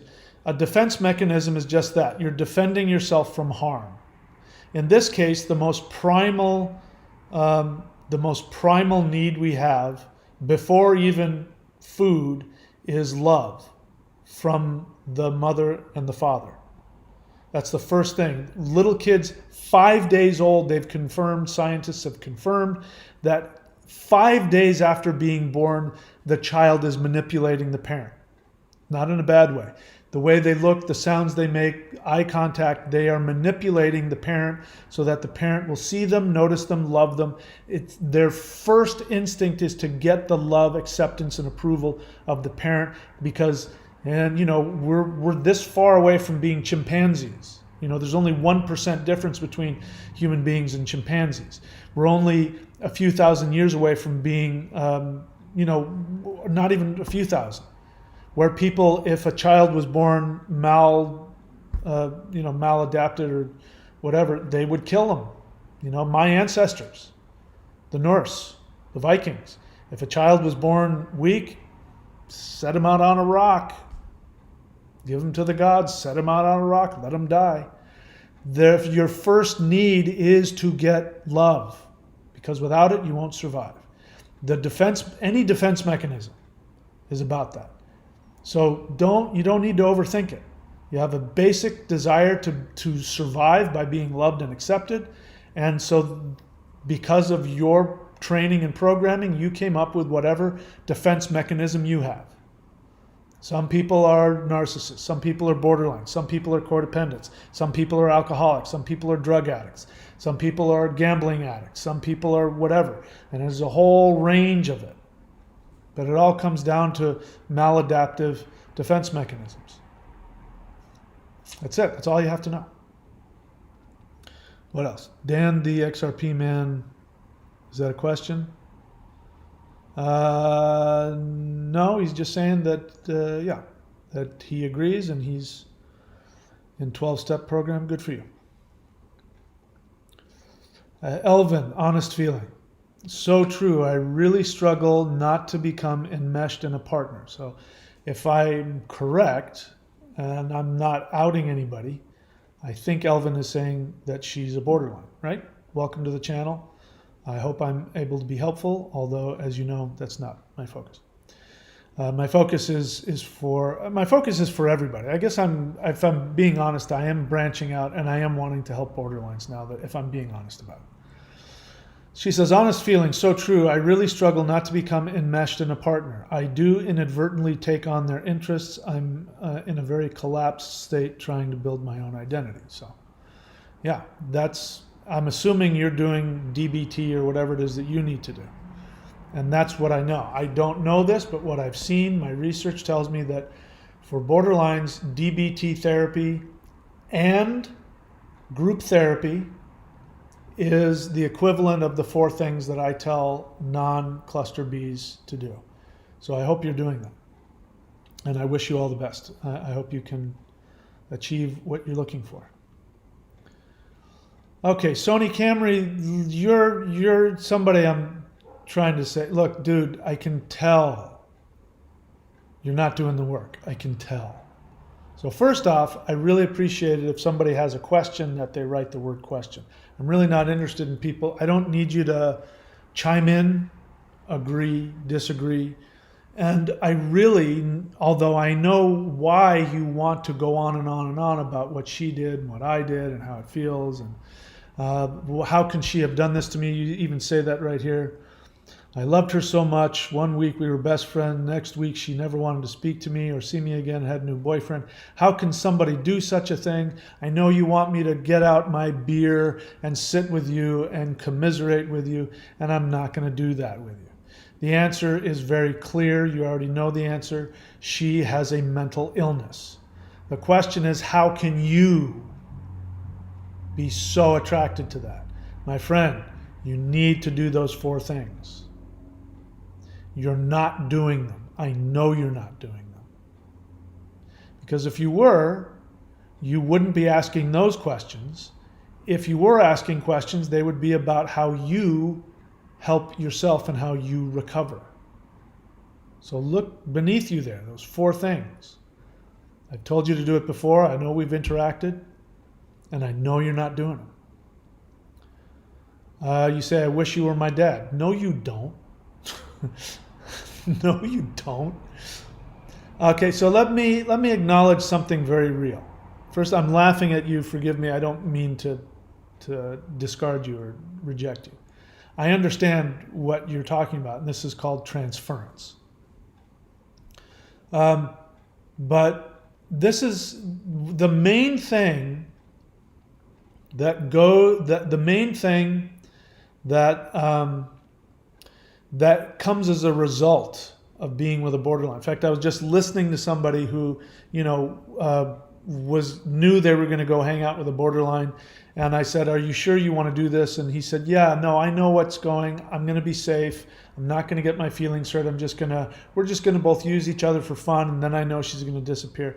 And of course, we all know what happened. The end of the story was after the vacation, he's crying in his beer because she did it to him again, and he fell for it, and he fell in love with her. And, I'm so alone, and I really am a fuck up, and I really am an asshole, and she's right. No wonder I'm all by myself. And the whole thing creates this feeling of isolation. This feeling that, like I said in my mind to my therapist, you won't understand. This is unique. It's complicated. You wouldn't understand. So when people go through this experience, they feel all alone, totally misunderstood. They don't connect with anything or anybody. They find their way to my channel. I'm the first person probably that has explained their experience in a way that they can relate to. Their response is to want me to be their dad, is to want to be my friend, is to want to hang out with me, is to say, hey, we should get together and have a beer, is to say, hey, can I have your email address? I really want to share this with you. I don't want to share it in public. Until I do one of 2 things, which is I say, sure, if you want to talk to me, I don't do this anymore. I've decided to discontinue this. But before I had a link, and I would say, you can go here and I will give you a session. If you want to buy a session with me, you can go here. Crickets, nothing. Because they're not willing to pay money. They want to transfer their feelings that they have for their borderline, which is the same as saying, I wish you were my dad. Don't take that personally. I'm just telling you that's what that means. I love you, or I relate to you, or here's my favorite one. Oh my God, that's exactly what I went through. You and I are exactly the same, man. In other words, I'm the only person in the world who knows how you feel. I'm the only person in the world who could possibly understand what you went through, except for the fact that it's not true. Every single other person who's been with a borderline feels exactly the same way you do, but you won't know that if you don't go to CODA, go to ACA, go to Al-Anon, go to whatever it is, and you hear a bunch of other people who feel exactly the way you do. And then you know that you're not unique, you're not super special.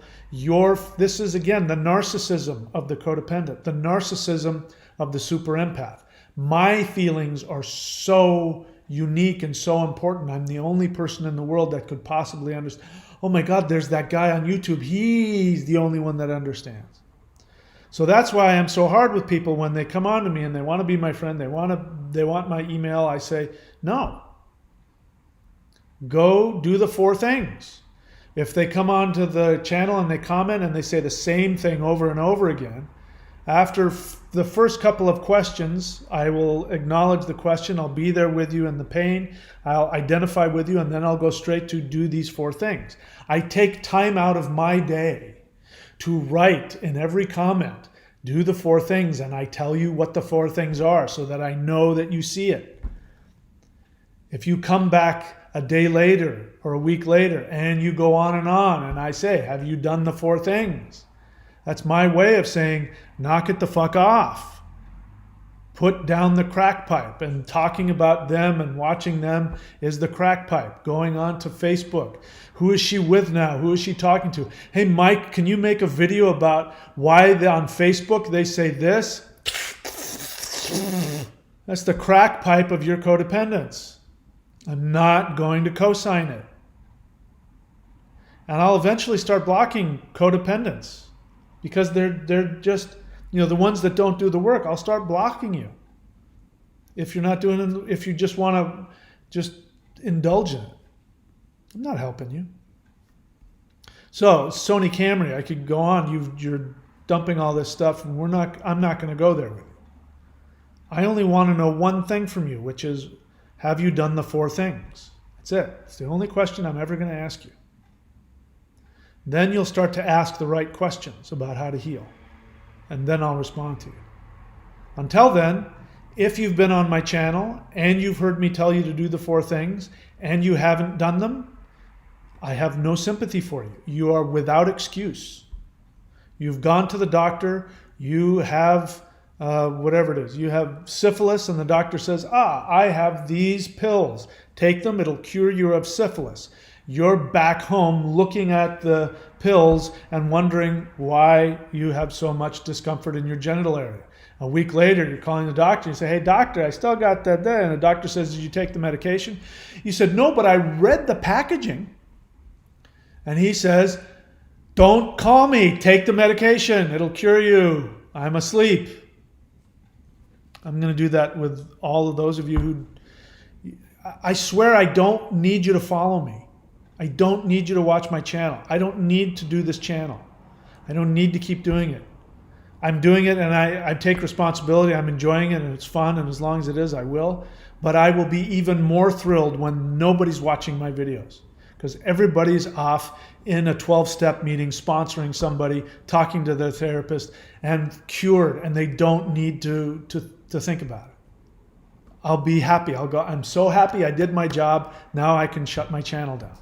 That's what I want. I don't need anything from you. I hope you all do the work and heal. See what I'm trying to say? I have no personal agenda.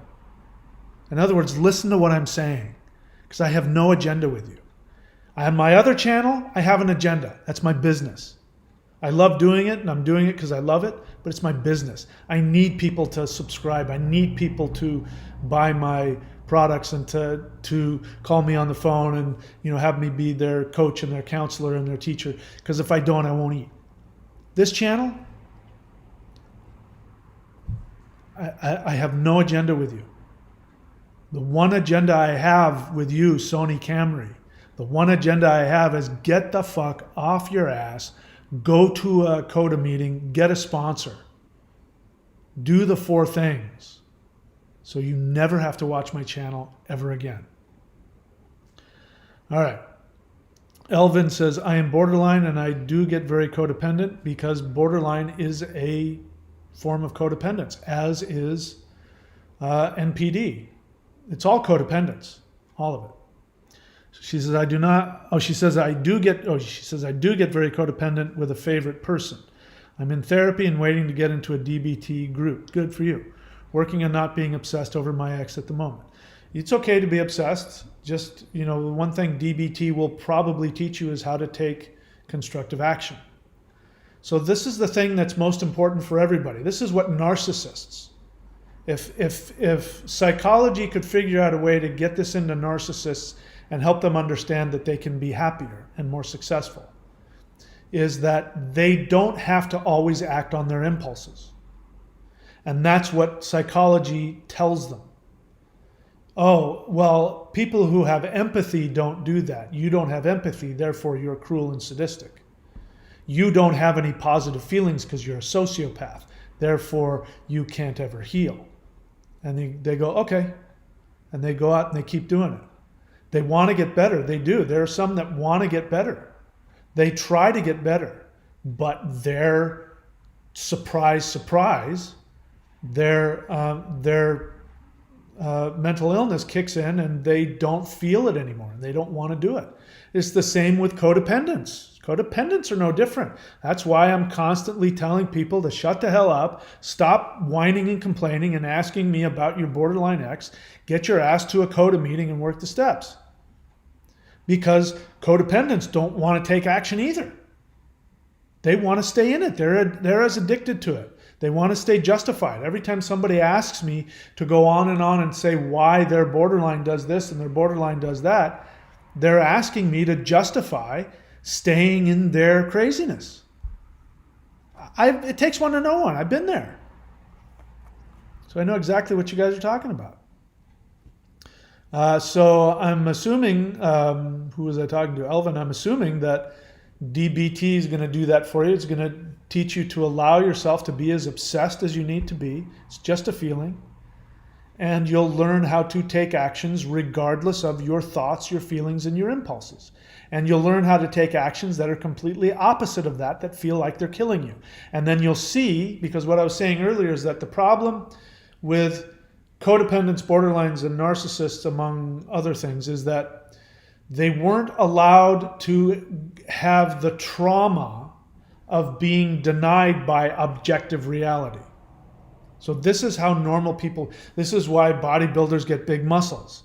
They go to the gym, they put their physical muscles in trauma.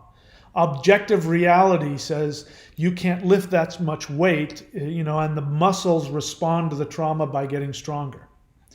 The emotional identity, an identity is created when an infant, as well as an adult, goes up against objective reality, which traumatizes them against what they narcissistically want.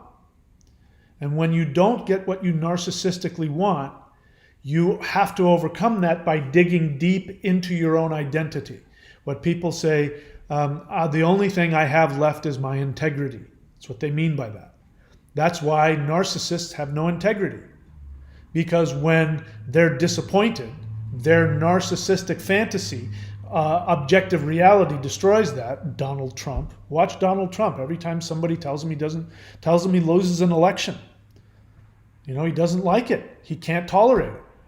He never grows. He never concedes. He never becomes that honorable opponent who in defeat honors the other guy who won. He never does that because he's a narcissist. Because he can't tolerate objective reality. Nobody ever taught him how to experience objective reality saying no, and you going, okay, I don't get that. I'm narcissistically injured. I have to go into my identity, and your identity says, you're okay, you're valuable simply because you exist. And you say, that's right. And then you go back, and then you change your views, or you run for office again, or whatever it is. The borderline destroys you, discards you. And because you're codependent, you don't have the integrity when it comes to relationships to be able to dig into yourself and go, well, she rejected me, but you know what? I know who I am, and as sad as it is, I'm going to find somebody who loves me for who I am. Instead, you wait for the call. I wonder what she's thinking. For the borderline, she said, she's the same thing. She gets obsessed over her ex. It's the same thing. Because she wasn't given, because she's a borderline, Elvin wasn't given the ability to overcome the disappointment as an infant because her parents, whatever happened, didn't give her the love or the correct response to help her create enough of an identity to survive that. And so now she's hopefully, Elvin, I'm wishing you all the best. I think you'll be able to do it. Do the work, do the DBT, do that exercise. I guess you get an exercise book. You can do an exercise book every night or something like that. What else? George BPDs is going to complain. So you're just describing a borderline, and what is missing in that, here's what's missing in that, George. Let me be helpful to you. Chronic cheating, histrionic during our relationship. She must have, by the way, I have to correct people's spelling. It's not must of, it's must have. She must have left. I have to correct that. It drives me crazy. She must have left and came back over 22 times. No, you have it wrong. You have it wrong. You took her back 22 times. The first time she did it, she showed you what was going to come. She showed you her character. You refused to accept reality because of your selfish, codependent need to force somebody who can't love you to love you. You wanted to force her to be what you wanted her to be.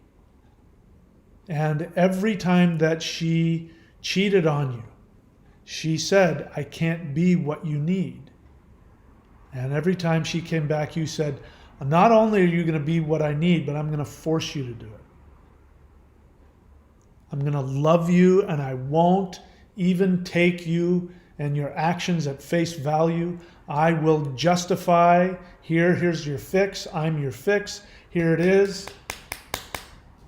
I'm your drug. I don't care if you live or die. I want you to be so dependent on me that you never leave.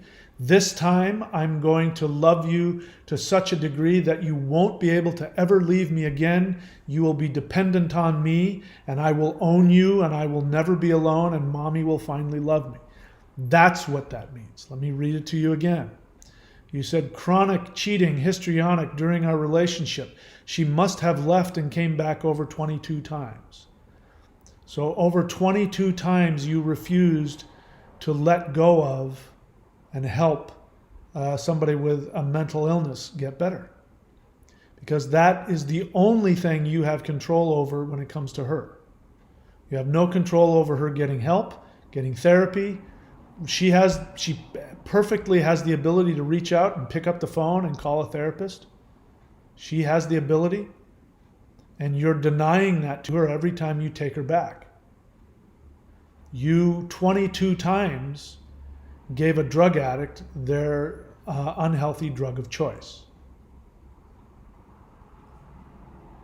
This is how ruthless I am with myself. This is how I got myself away. If you guys are feeling like I'm attacking you, I get it. But your life is on the line, George. It might kill you. 22 times. This could kill you. I'm dead serious. You might end up with cancer, with heart disease, with COPD, something. You can't keep going through this continuous post-traumatic stress disorder. You can't keep putting yourself through this kind of hell. You can't do it and survive. The body won't take it. Your brain won't take it. Your emotions won't take it. And for me, I had to be absolutely ruthless. This is what the fourth step, those of you who aren't doing the four things, the fourth step will take you here. And you'll know that while you were angry with her, trying to control her to do this and that what was really going on is that somebody was telling you, I only have one arm. Stop trying to get me to swim. I only have one leg. Stop trying to get me to run a marathon. I can't do it. Oh, okay, you want me to do it. I'll pretend because I really want you to love me, but I only have one leg. I can't do it. And you refuse. Not only do you refuse, but you get hurt and you get angry when they prove to you they're incapable of loving you. And then you come onto my channel or you come onto the Super Empath channel and you write big long paragraphs about how horrible they are. I know they're horrible to you. I know that they hurt you. But it doesn't change the fact that you're nuts. You're insane. You're going after somebody who keeps telling you, I can't give you that. I showed that to you. I destroyed you and now I want you back. Who's the crazy one? You're the one who doesn't have a personality disorder.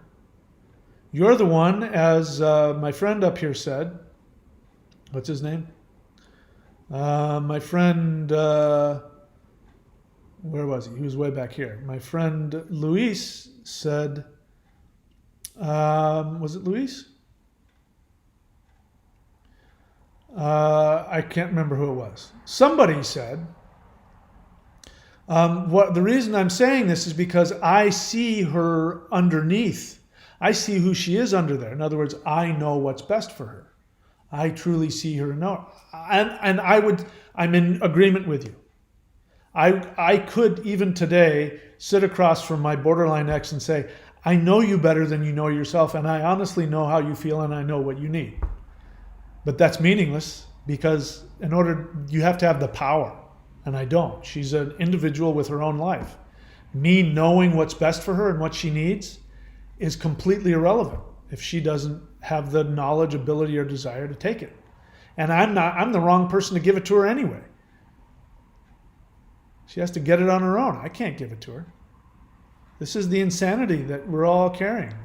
Whenever you write these things about what they're doing and how I need to do this and why, you're telling me that. You're telling me that you're insane. You think you're God. You not only know what's best for them, but you have the power to give it to them. But it's driving you crazy that your creation won't let you be God. That's why, Jehovah is the same thing. I mean, he puts people in hell because they're imperfect, but he made them in his own image. So whose fucking fault is that? He can't tolerate the fact that his own creation, which looks just like him, is imperfect, so he puts him in hell. And the codependent's doing the same thing. It's like, I see you for who you are, and I know what you need, and you're not doing it. And I know it's best for you. Why? I'm supposed to have the power to fix you, and you're not doing it. This is why the second step came to believe that a power greater than ourselves could restore us to sanity. If you don't understand that you're nuts, you won't heal. You're bonkers, you're loony. Maybe you don't have a personality disorder. You might as well have one. Tanisha Lulu questioned Mike, I was wondering if you can help me understand why I may react this way. Every time I get close to someone, whether romantically or even just as a new friend, I want to run away. Assuming, Tanisha Lulu, that you're not a borderline, it's because, well, number one, you're a codependent. So borderlines are codependents. You're afraid of true love. I've been there. The most loving experience I had, unfortunately she passed away, but the most loving experience I had, there was a point, and she said to me, do you not want to do this? And I stopped and I went, hang on. Because she said, I love you, and I don't remember exactly what it was, but it was something to the effect of, I love you and I want to be with you, but you act like you don't want it. And if you don't want it, that's okay, just let me know. She was dead serious. She wasn't guilting me or anything. She was dead serious. And I realized what I was doing. I was afraid. The love was painful. It was frightening to me. This was even before I met my borderline. And I had to go through the pain of being loved, of being seen. My mother, nobody had ever loved me and seen me the way she did. And it was wonderful and frightening as hell. It was horrifically frightening. So that's why you're a codependent. Now, if you've been with a borderline, you've taken on borderline tendencies. And so you're going to react to love the same way borderlines do. One of the things that we find with partners of borderlines and narcissists is that they never learn to trust again. Unless you do the 4 things. If you do the 12 steps, you can learn to trust again. But that's a wound that won't go away on its own. You're going to have to learn how to trust. And it'll probably take a really long time. Get into therapy, work the 12 steps, and it will take you a long time before you're able to trust again. What else? Tanisha, this sort of anxiety builds up within me and I just feel like I need to flee. You sound like a borderline. Are you a borderline? If not, then you picked it up. If somebody says you got fleas, I say you got the borderline zombie virus. The more self-aware I become, the more I notice this. Good. Now you learn how to take contrary action, which means that when you're with somebody and you look at objectively, this is reality testing. This is reality putting you through trauma. This is how you grow. This is pushing a weight that you can't lift, and it makes your muscles, quote, break down and build back up again. In order for you to grow as a person, when somebody loves you and objectively you say, have they split on me? Have they betrayed me? Have they hurt me? Have they done anything? And the answer is no, but you internally say, I want to run. You instead go to that person if they can hear it. You go to your therapist or your sponsor, or you go to your therapist and you go to your partner and you say, I'm falling in love with you and I'm really scared. Will you hold me? I want to run away. And if they love you and they're capable of it, they'll go, get over here. It's okay. I'm scared too, but I love you and I'm ready to do this. It's beautiful. That's love. That's how love works.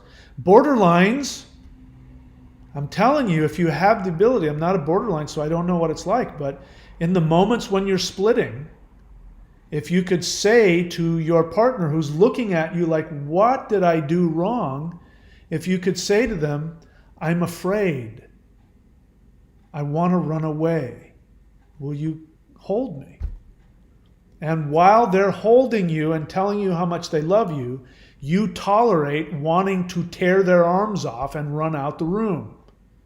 You tolerate wanting to destroy them and call them an evil person. You tolerate that feeling because you know it's a defense mechanism, and you do the opposite. I remember watching a video about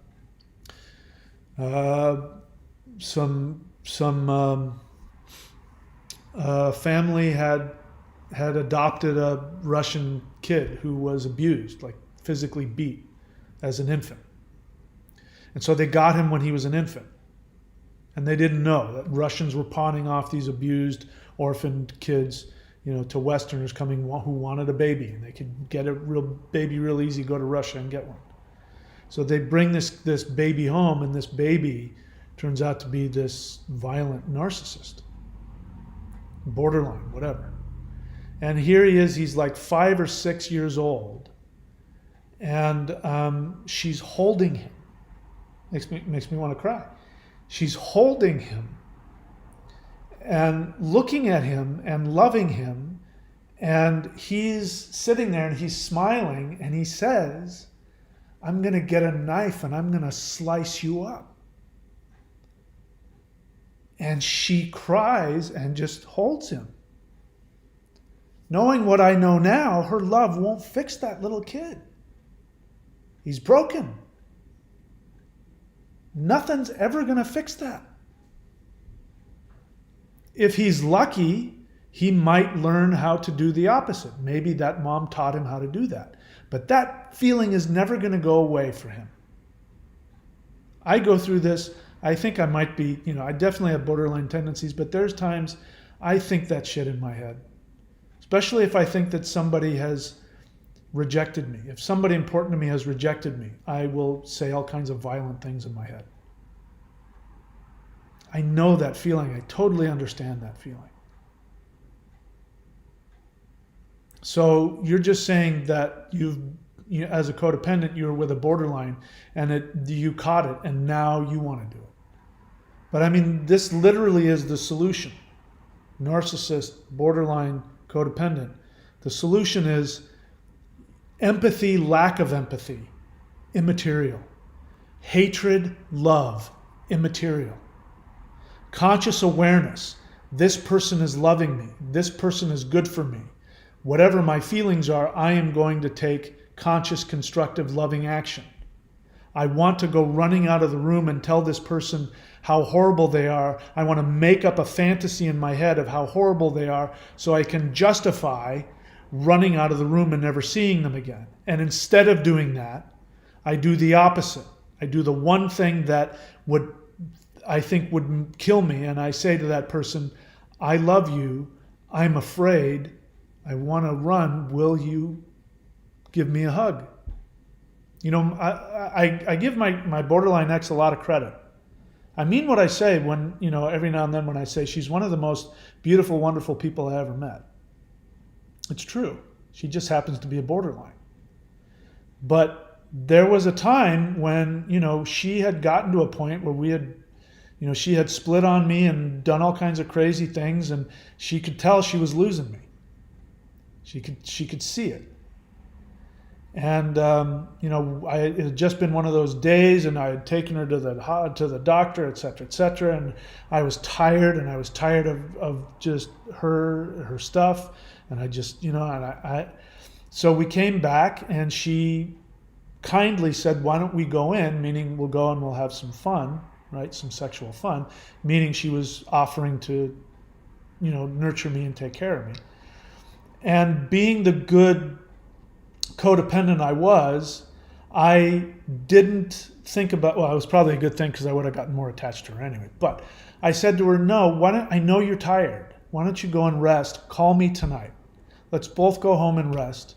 Call me tonight, and I'll come over tonight. And I was then all day thinking about how fun it was going to be after I'd taken a nap and she'd taken a nap. And at 5 o'clock when she was supposed to call, 5 o'clock rolls around. She has an excuse. I say, you know what? Maybe we're just done. To which she responds like a good borderline, because I'm now rejecting her. No, blah, blah, blah. I'll call you back in 10 minutes. I'll call you back in 10 minutes. Click. 10 minutes later, the phone rings. She says, to her credit, she says, I don't feel like I can give to you. I don't feel comfortable giving to you. It was devastating to hear, but it was the most honest thing she could possibly have said. Now, the solution to that is, if she were in some kind of therapy, the solution would have been that is just a feeling. You can have that feeling, but to keep the relationship going, you say, come on over, and whatever it is. I'm not saying, I don't want to make it about sex. It could be having dinner together, watching a movie together. It could be anything. But the point is, you do the opposite. You follow through. You say, I want to see you at 5. We're going to watch a movie. And then 5 o'clock rolls around, and you remember that he said, no, let's take a nap, which must mean he doesn't love me, which means he's going to destroy me. So I have to destroy him first. But even then, at her most honest, the most honest thing she could say was, I don't feel comfortable giving to you.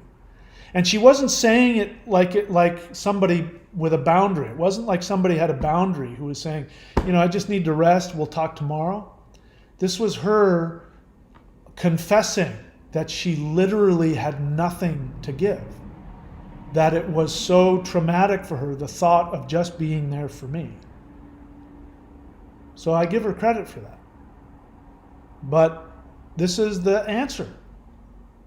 You do the opposite. You do what you know is healthy and constructive, regardless of how you feel. And if everybody could do that, then we wouldn't be having this. Borderlines, the only thing that we care about is whether or not you reject us. That's all we care about. We won't reject you for being sad, for being angry, for being scared, for dissociating. We might have difficulty with it, it might be challenging, but we wouldn't reject you for that. We reject you when you continuously reject us over and over and over again. That's when we reject you. So if you can learn how to tolerate your splitting, you can have everything that you want. There will be somebody who will hold your hand through all of that. What else? Sony Camry says, I'll try to do the 4 things. What do you mean you're going to try to do the 4 things? There is no such thing. To quote what's his name, Yoda, there is no try, there is only do. And all of those 4 things are very easily done. Go no contact, you can do that. You have trouble with that? Good. Go to Coda and get a sponsor. That is something you can do. You don't have to leave your house. You can go online, type in coda.org, find out an online Zoom meeting, and you can go to that meeting and you can get a sponsor and raise your hand. You can get people, you can email. You can do that. There's no reason why you can't. You don't have to try. Therapy is something you can do. You can't afford it? No problem. There's no shortage of free online therapy. How do I know? Because I did a search for it. Because people were saying I can't afford it. Well, I found it. You just simply type in free online counseling and you'll have no shortage of things. Now, maybe there'll be good counselors, maybe they won't, but at least you'll do number 2 or number 3. Number 4, meditation. No shortage of meditation programs out there. I have a whole channel devoted to it. I teach people how to do all kinds of different styles of meditation. There's no excuse, Sony Camry. There's no excuse. You either choose to do it or you choose not to do it. That's it. That's all there is. If you choose not to do it, I have no time for you. Because I won't be helping you. If I continue to interact with you after this and you're not doing it, I will be doing you a disservice. So now you know. You want to connect with me? That's your ticket in.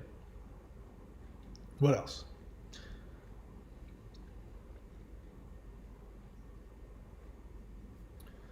What else? Let's see.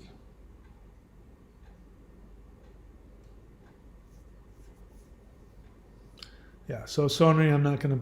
Yeah, we're not going there.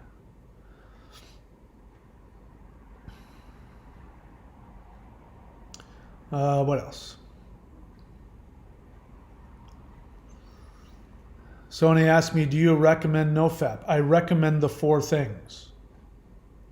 One-eyed vapor. Hey, Mike, my BPD fiance broke up with me 1.5 weeks ago. Congratulations. Let's everybody clap. Good for you.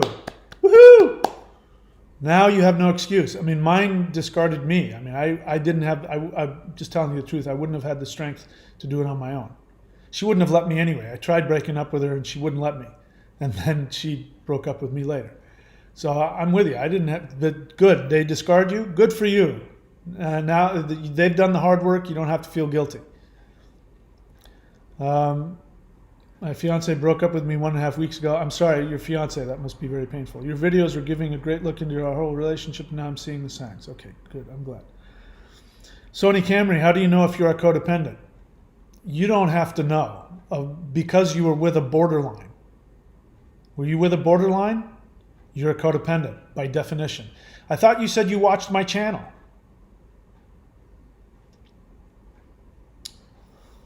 Let's see. Question. I've seen your other vids. I don't know who this is. Some black spot.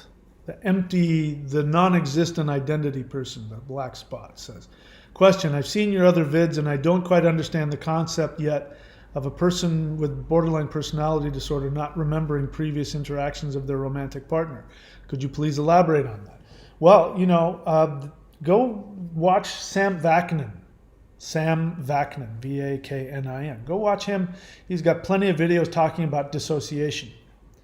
So this is the mental illness part. Borderlines, and this is where we get, a spectrum. Some of them are a lot worse than others, but at some point, borderlines don't have, in other words, here's a line, right? So I'm gonna type in here a straight line. That's your version of time. Time flows from one moment to the next. Your memories flow from one moment to the next. You married somebody yesterday, you wake up the next day, you're still married to them. You wake up the next day, you're still married to them. You said to them, I'm going to buy you a Sony I was going to say Walkman. I'm going to buy you an iPhone. Then a week later, you buy the iPhone because you remember those things happened in this order. Okay, so we'll just put that here. Here's non-BPD. This is your version of reality. It's just a straight line. BPD experience of reality is this. Okay, you see that? It's a broken line. They don't have a consistent from one moment to the next, from one day to the next. When they go to sleep, that person they were that day disappears because there's no identity to record it. It's like they don't have a hard drive. It's like taking a video on your camera, back when we had videotape. It's like taking a video of somebody without any videotape. It's not being recorded.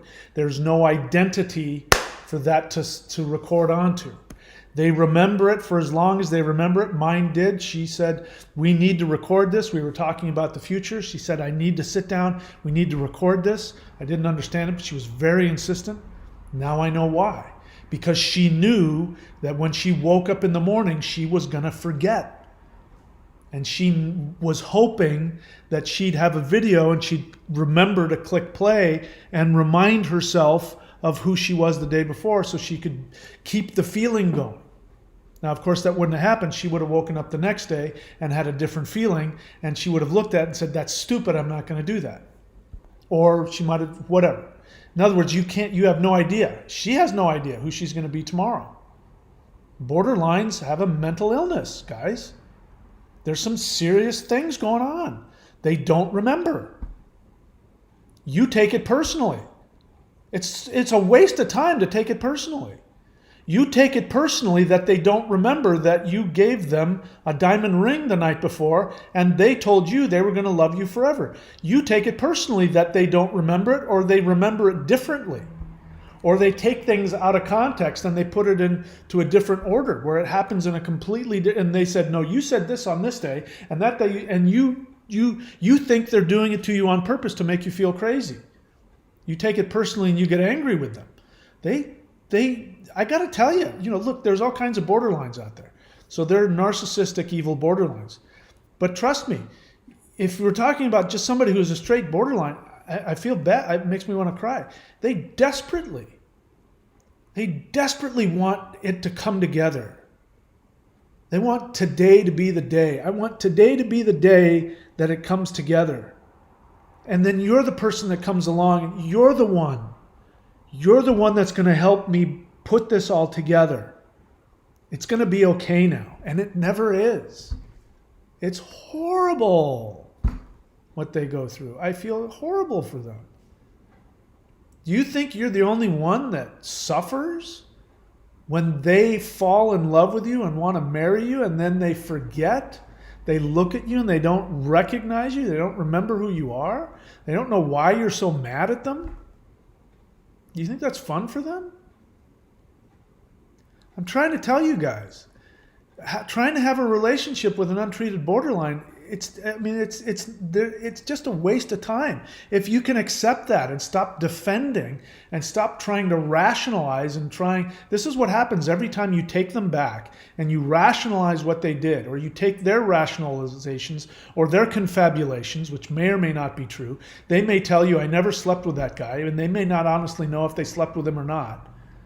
And you believe them. Because you're rational, you want them to be rational. And when are you going to get it in your heads? There's something missing. They can't do it. That's why. It's a waste of time. It's not because they're evil. They're just not able to give you what you want in their current state. Maybe after therapy they can. I honestly don't know.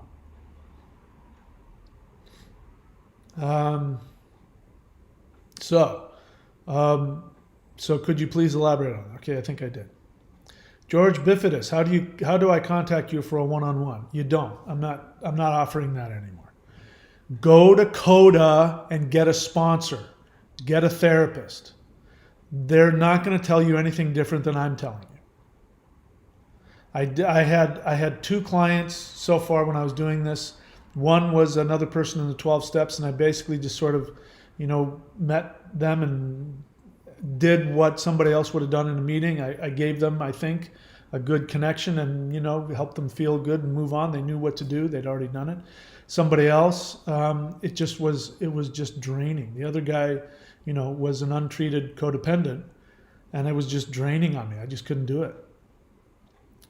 He ended up not showing up twice in a row, and it was just, it was so intense. I decided that I'm not doing this. I'm not a therapist. I'm not going to be a, codependent therapist. That's not what I do. I'm glad that your desire, let me just say, your desire to have a one-on-one with me that desire is the right desire, but it needs to be pointed in the right direction. Get a sponsor. CODA, ACA, Adult Children of Alcoholics, Al-Anon, I don't care. Get a sponsor, work the steps. Okay? They're going to tell you the same thing I would tell you. For free. What else? So Sony Camry, you kind of can't stop talking. You're one of those people that I tell you to listen, and you don't. I tell you that you're grinding on me with your continuous talk about what she did, and you don't hear. You said earlier you wish I was your dad. So if you care about me, I'm telling you, it's really not healthy for you to perseverate. She did this, she did that. And I may end up blocking you. Just so that you won't follow through on the temptation to constantly type. You can't hear me, you can't learn if you're just constantly I know. You're so full of all these feelings, you want somebody to listen. Get a sponsor. Go share in a meeting. They will listen to you. All of the stories.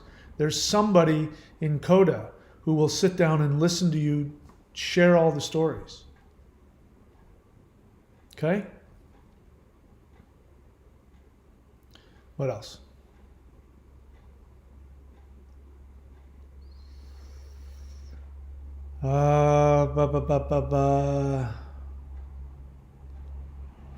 So somebody's asking, the empty person says, so it's rather just emotional memory?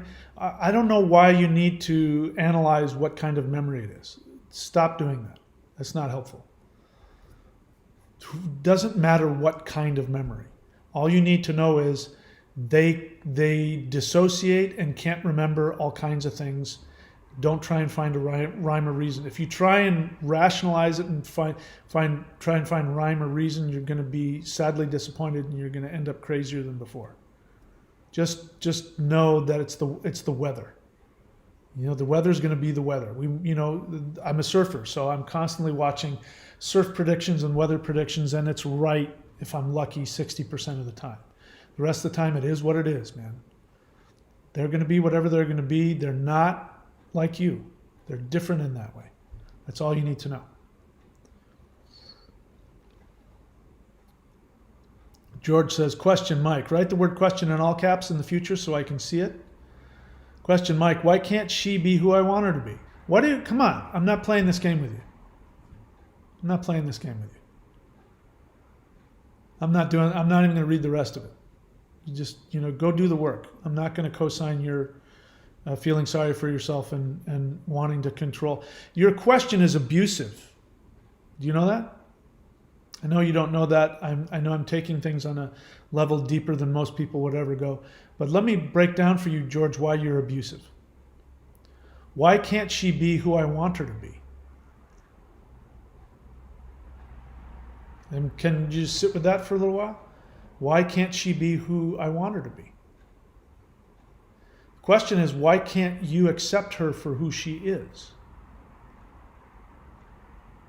Why does she have to be what you want? So she's an object now. She has no value to you unless she's what you want her to be. I love my borderline ex. I'm not in love with her anymore. I don't want her in my life. I'm apathetic as to what she's doing. I love her though. I see her for who she is, and I don't beat myself up for, not knowing anything about borderline and being a codependent. But I look back on all of the love that I gave her and I realized that wasn't helpful to her. I wasn't able to love her for who she was.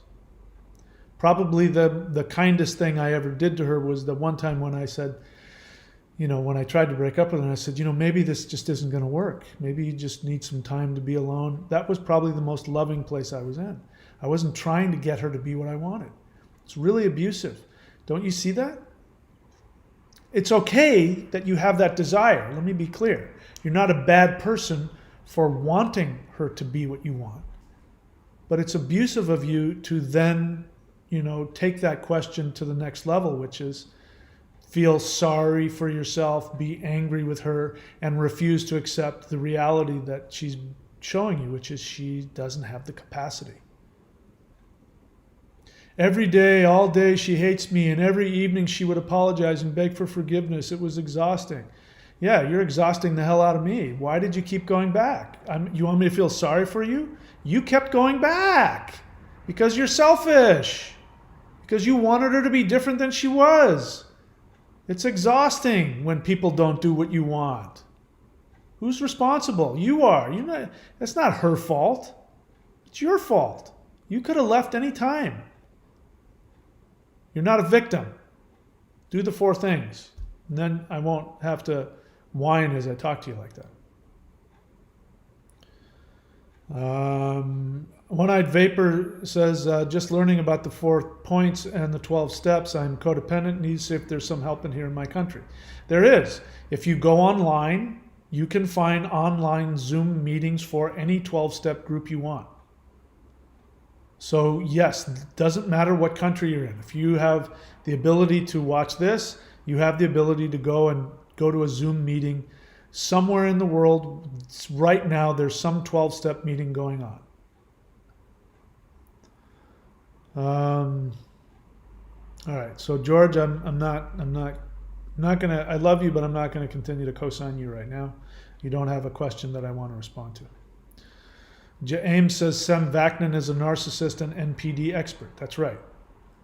I would not hang out with Sam Vaknin based on what I know about him personally, but as and I feel bad saying that. I hope if he sees this, it doesn't hurt his feelings. It's just the fact. I just don't think he's capable of giving me I just don't think he would be a healthy person for me to be around, or wouldn't be healthy for me to be around him. But he is an expert, and he is, I think, probably the best source for understanding narcissism and borderline, because according to him, he's both. And he is ruthless with himself in terms of self-analysis, and I think that's why. I disagree with him on some of the things he does about how people should recover in certain situations, but that's okay. He hasn't asked my opinion, so I don't have to share it. But in terms of his knowledge and expertise, he's probably my favorite source. Pink Eulogy, if you have a question, write the word question, please. What does dissociation look like on the other end of a borderline? What do you mean on the other end? You mean how does it look like to a borderline? I don't know. What does it look like on this side? It doesn't matter. Dissociation means they dissociate from who they are. You might be talking to them and they might be in a dissociative state. They might be talking with you and responding to you and they won't remember. So in terms of what it looks like, don't try and figure it out.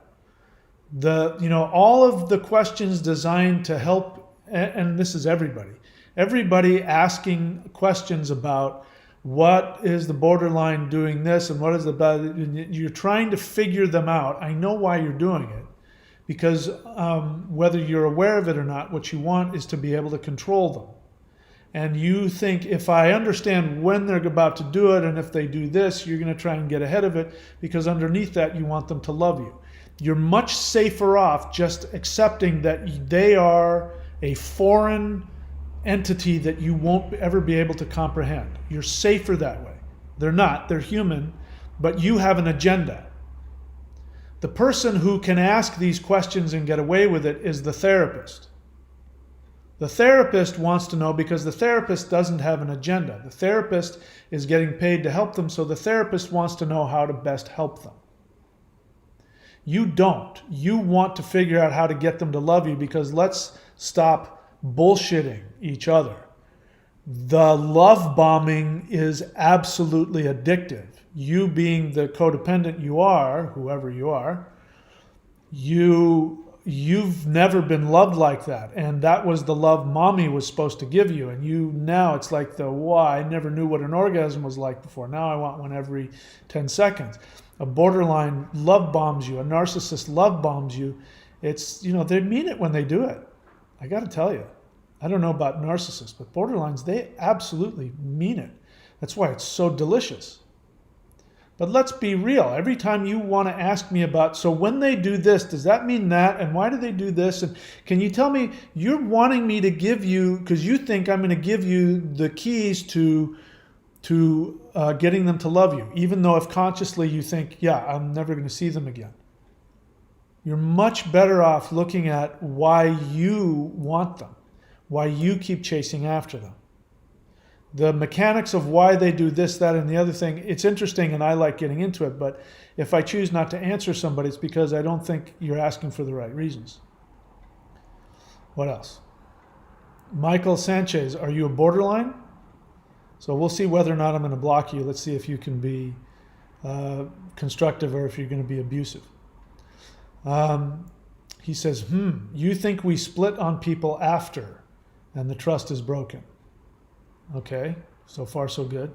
I will have to think about that. I suppose after the pain, I am less trusting in a way. I do feel that an expectation of a long-term relationship is a thing of the past. So I'm assuming you're a borderline. And I can speak for everybody on the other side. That is an inaccurate view of reality, that you think that the trust is not broken after the split. You think we split on people after and the trust is broken. So I don't know what you're saying. There's something that's not aligning. Whatever your if I'm hearing this right, whatever your internal experience, and by the way, this is the definition of the mental illness part, borderlines and narcissists. Their internal experience, they take their internal experience over objective reality. And this is the disconnect. They try to force their fantasy on reality, and it doesn't fit. But in their mind, it sticks, and so they think, they're operating in objective reality, and the rest of us are like saying, nope, that's not at all what just happened here. So you say, you think we split on people after, and the trust is broken. So I don't really know what you mean by that. It doesn't feel right. There's something not connecting. Maybe I don't understand it. Pink Eulogy, what does dissociation look like to the partner of a borderline? I think I already answered that question. Are you a borderline or are you a codependent? Stop trying to figure it out. The only reason you're asking that is because you're trying to stay with a borderline, and that's suicide. You can't make it work. It's not gonna happen. Stop trying to get love from a wolf. Wild animal can never be tamed. You can never make a wolf a dog.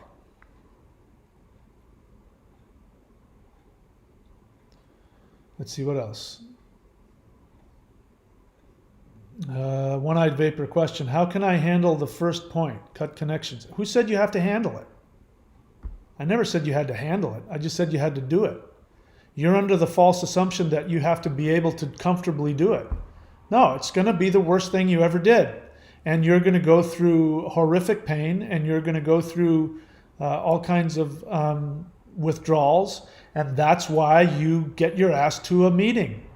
You go to a CODA meeting and you say, I just went no contact with my abusive borderline and I'm dying inside. I want to pick up the phone and call her. Can you guys help me? How can I go? And they'll say, you go one day at a time. You stay no contact today. Tomorrow, maybe. But for now, today, that's how you do it. You don't get over it. Stop trying to get over it. Get used to being uncomfortable. because this is where the maturity comes in. When the trauma of not getting what you want, and it's a trauma, when the trauma of not getting what you want, when you learn to look at objective reality and go, she's not giving me what I want anyway, so I'm going to go no contact, and you go through the horrific pain, you grow. You become more mature. You become more in tune with objective reality. In other words, you become sane. So your inability to tolerate going no contact is, among other things, it's your addiction, your internal addiction, and it's your insanity. You're nuts. You're bonkers. And nuts and crazy people don't like objective reality. So I don't know what else to tell you. Point being, how you handle it, get your ass to a CODA meeting. That's how you do it.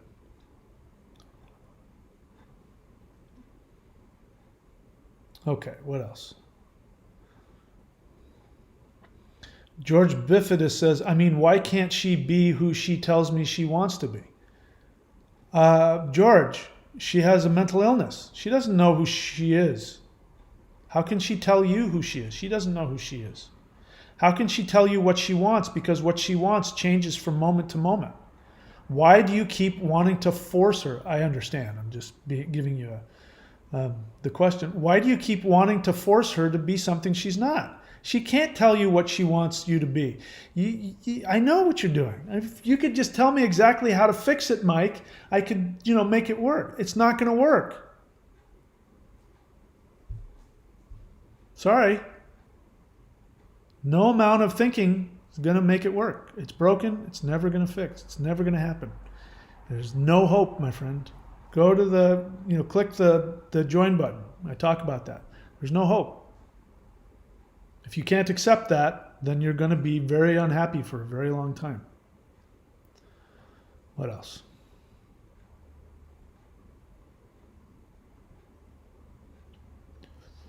Michael Sanchez, I'm not a BPD. Somewhere in here it was said that an X of a BPD picks up the splitting. Yeah, you pick up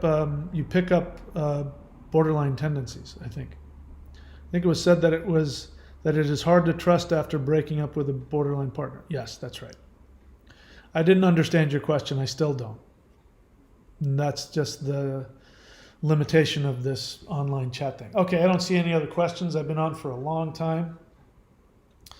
And I have to decide whether or not I want to go to the gym or not, because I'm going to go surfing tomorrow. Do I want to be sore and go surfing or not? And eat and other things. So thanks a lot, guys. This was interesting. And this has been a tough day for me.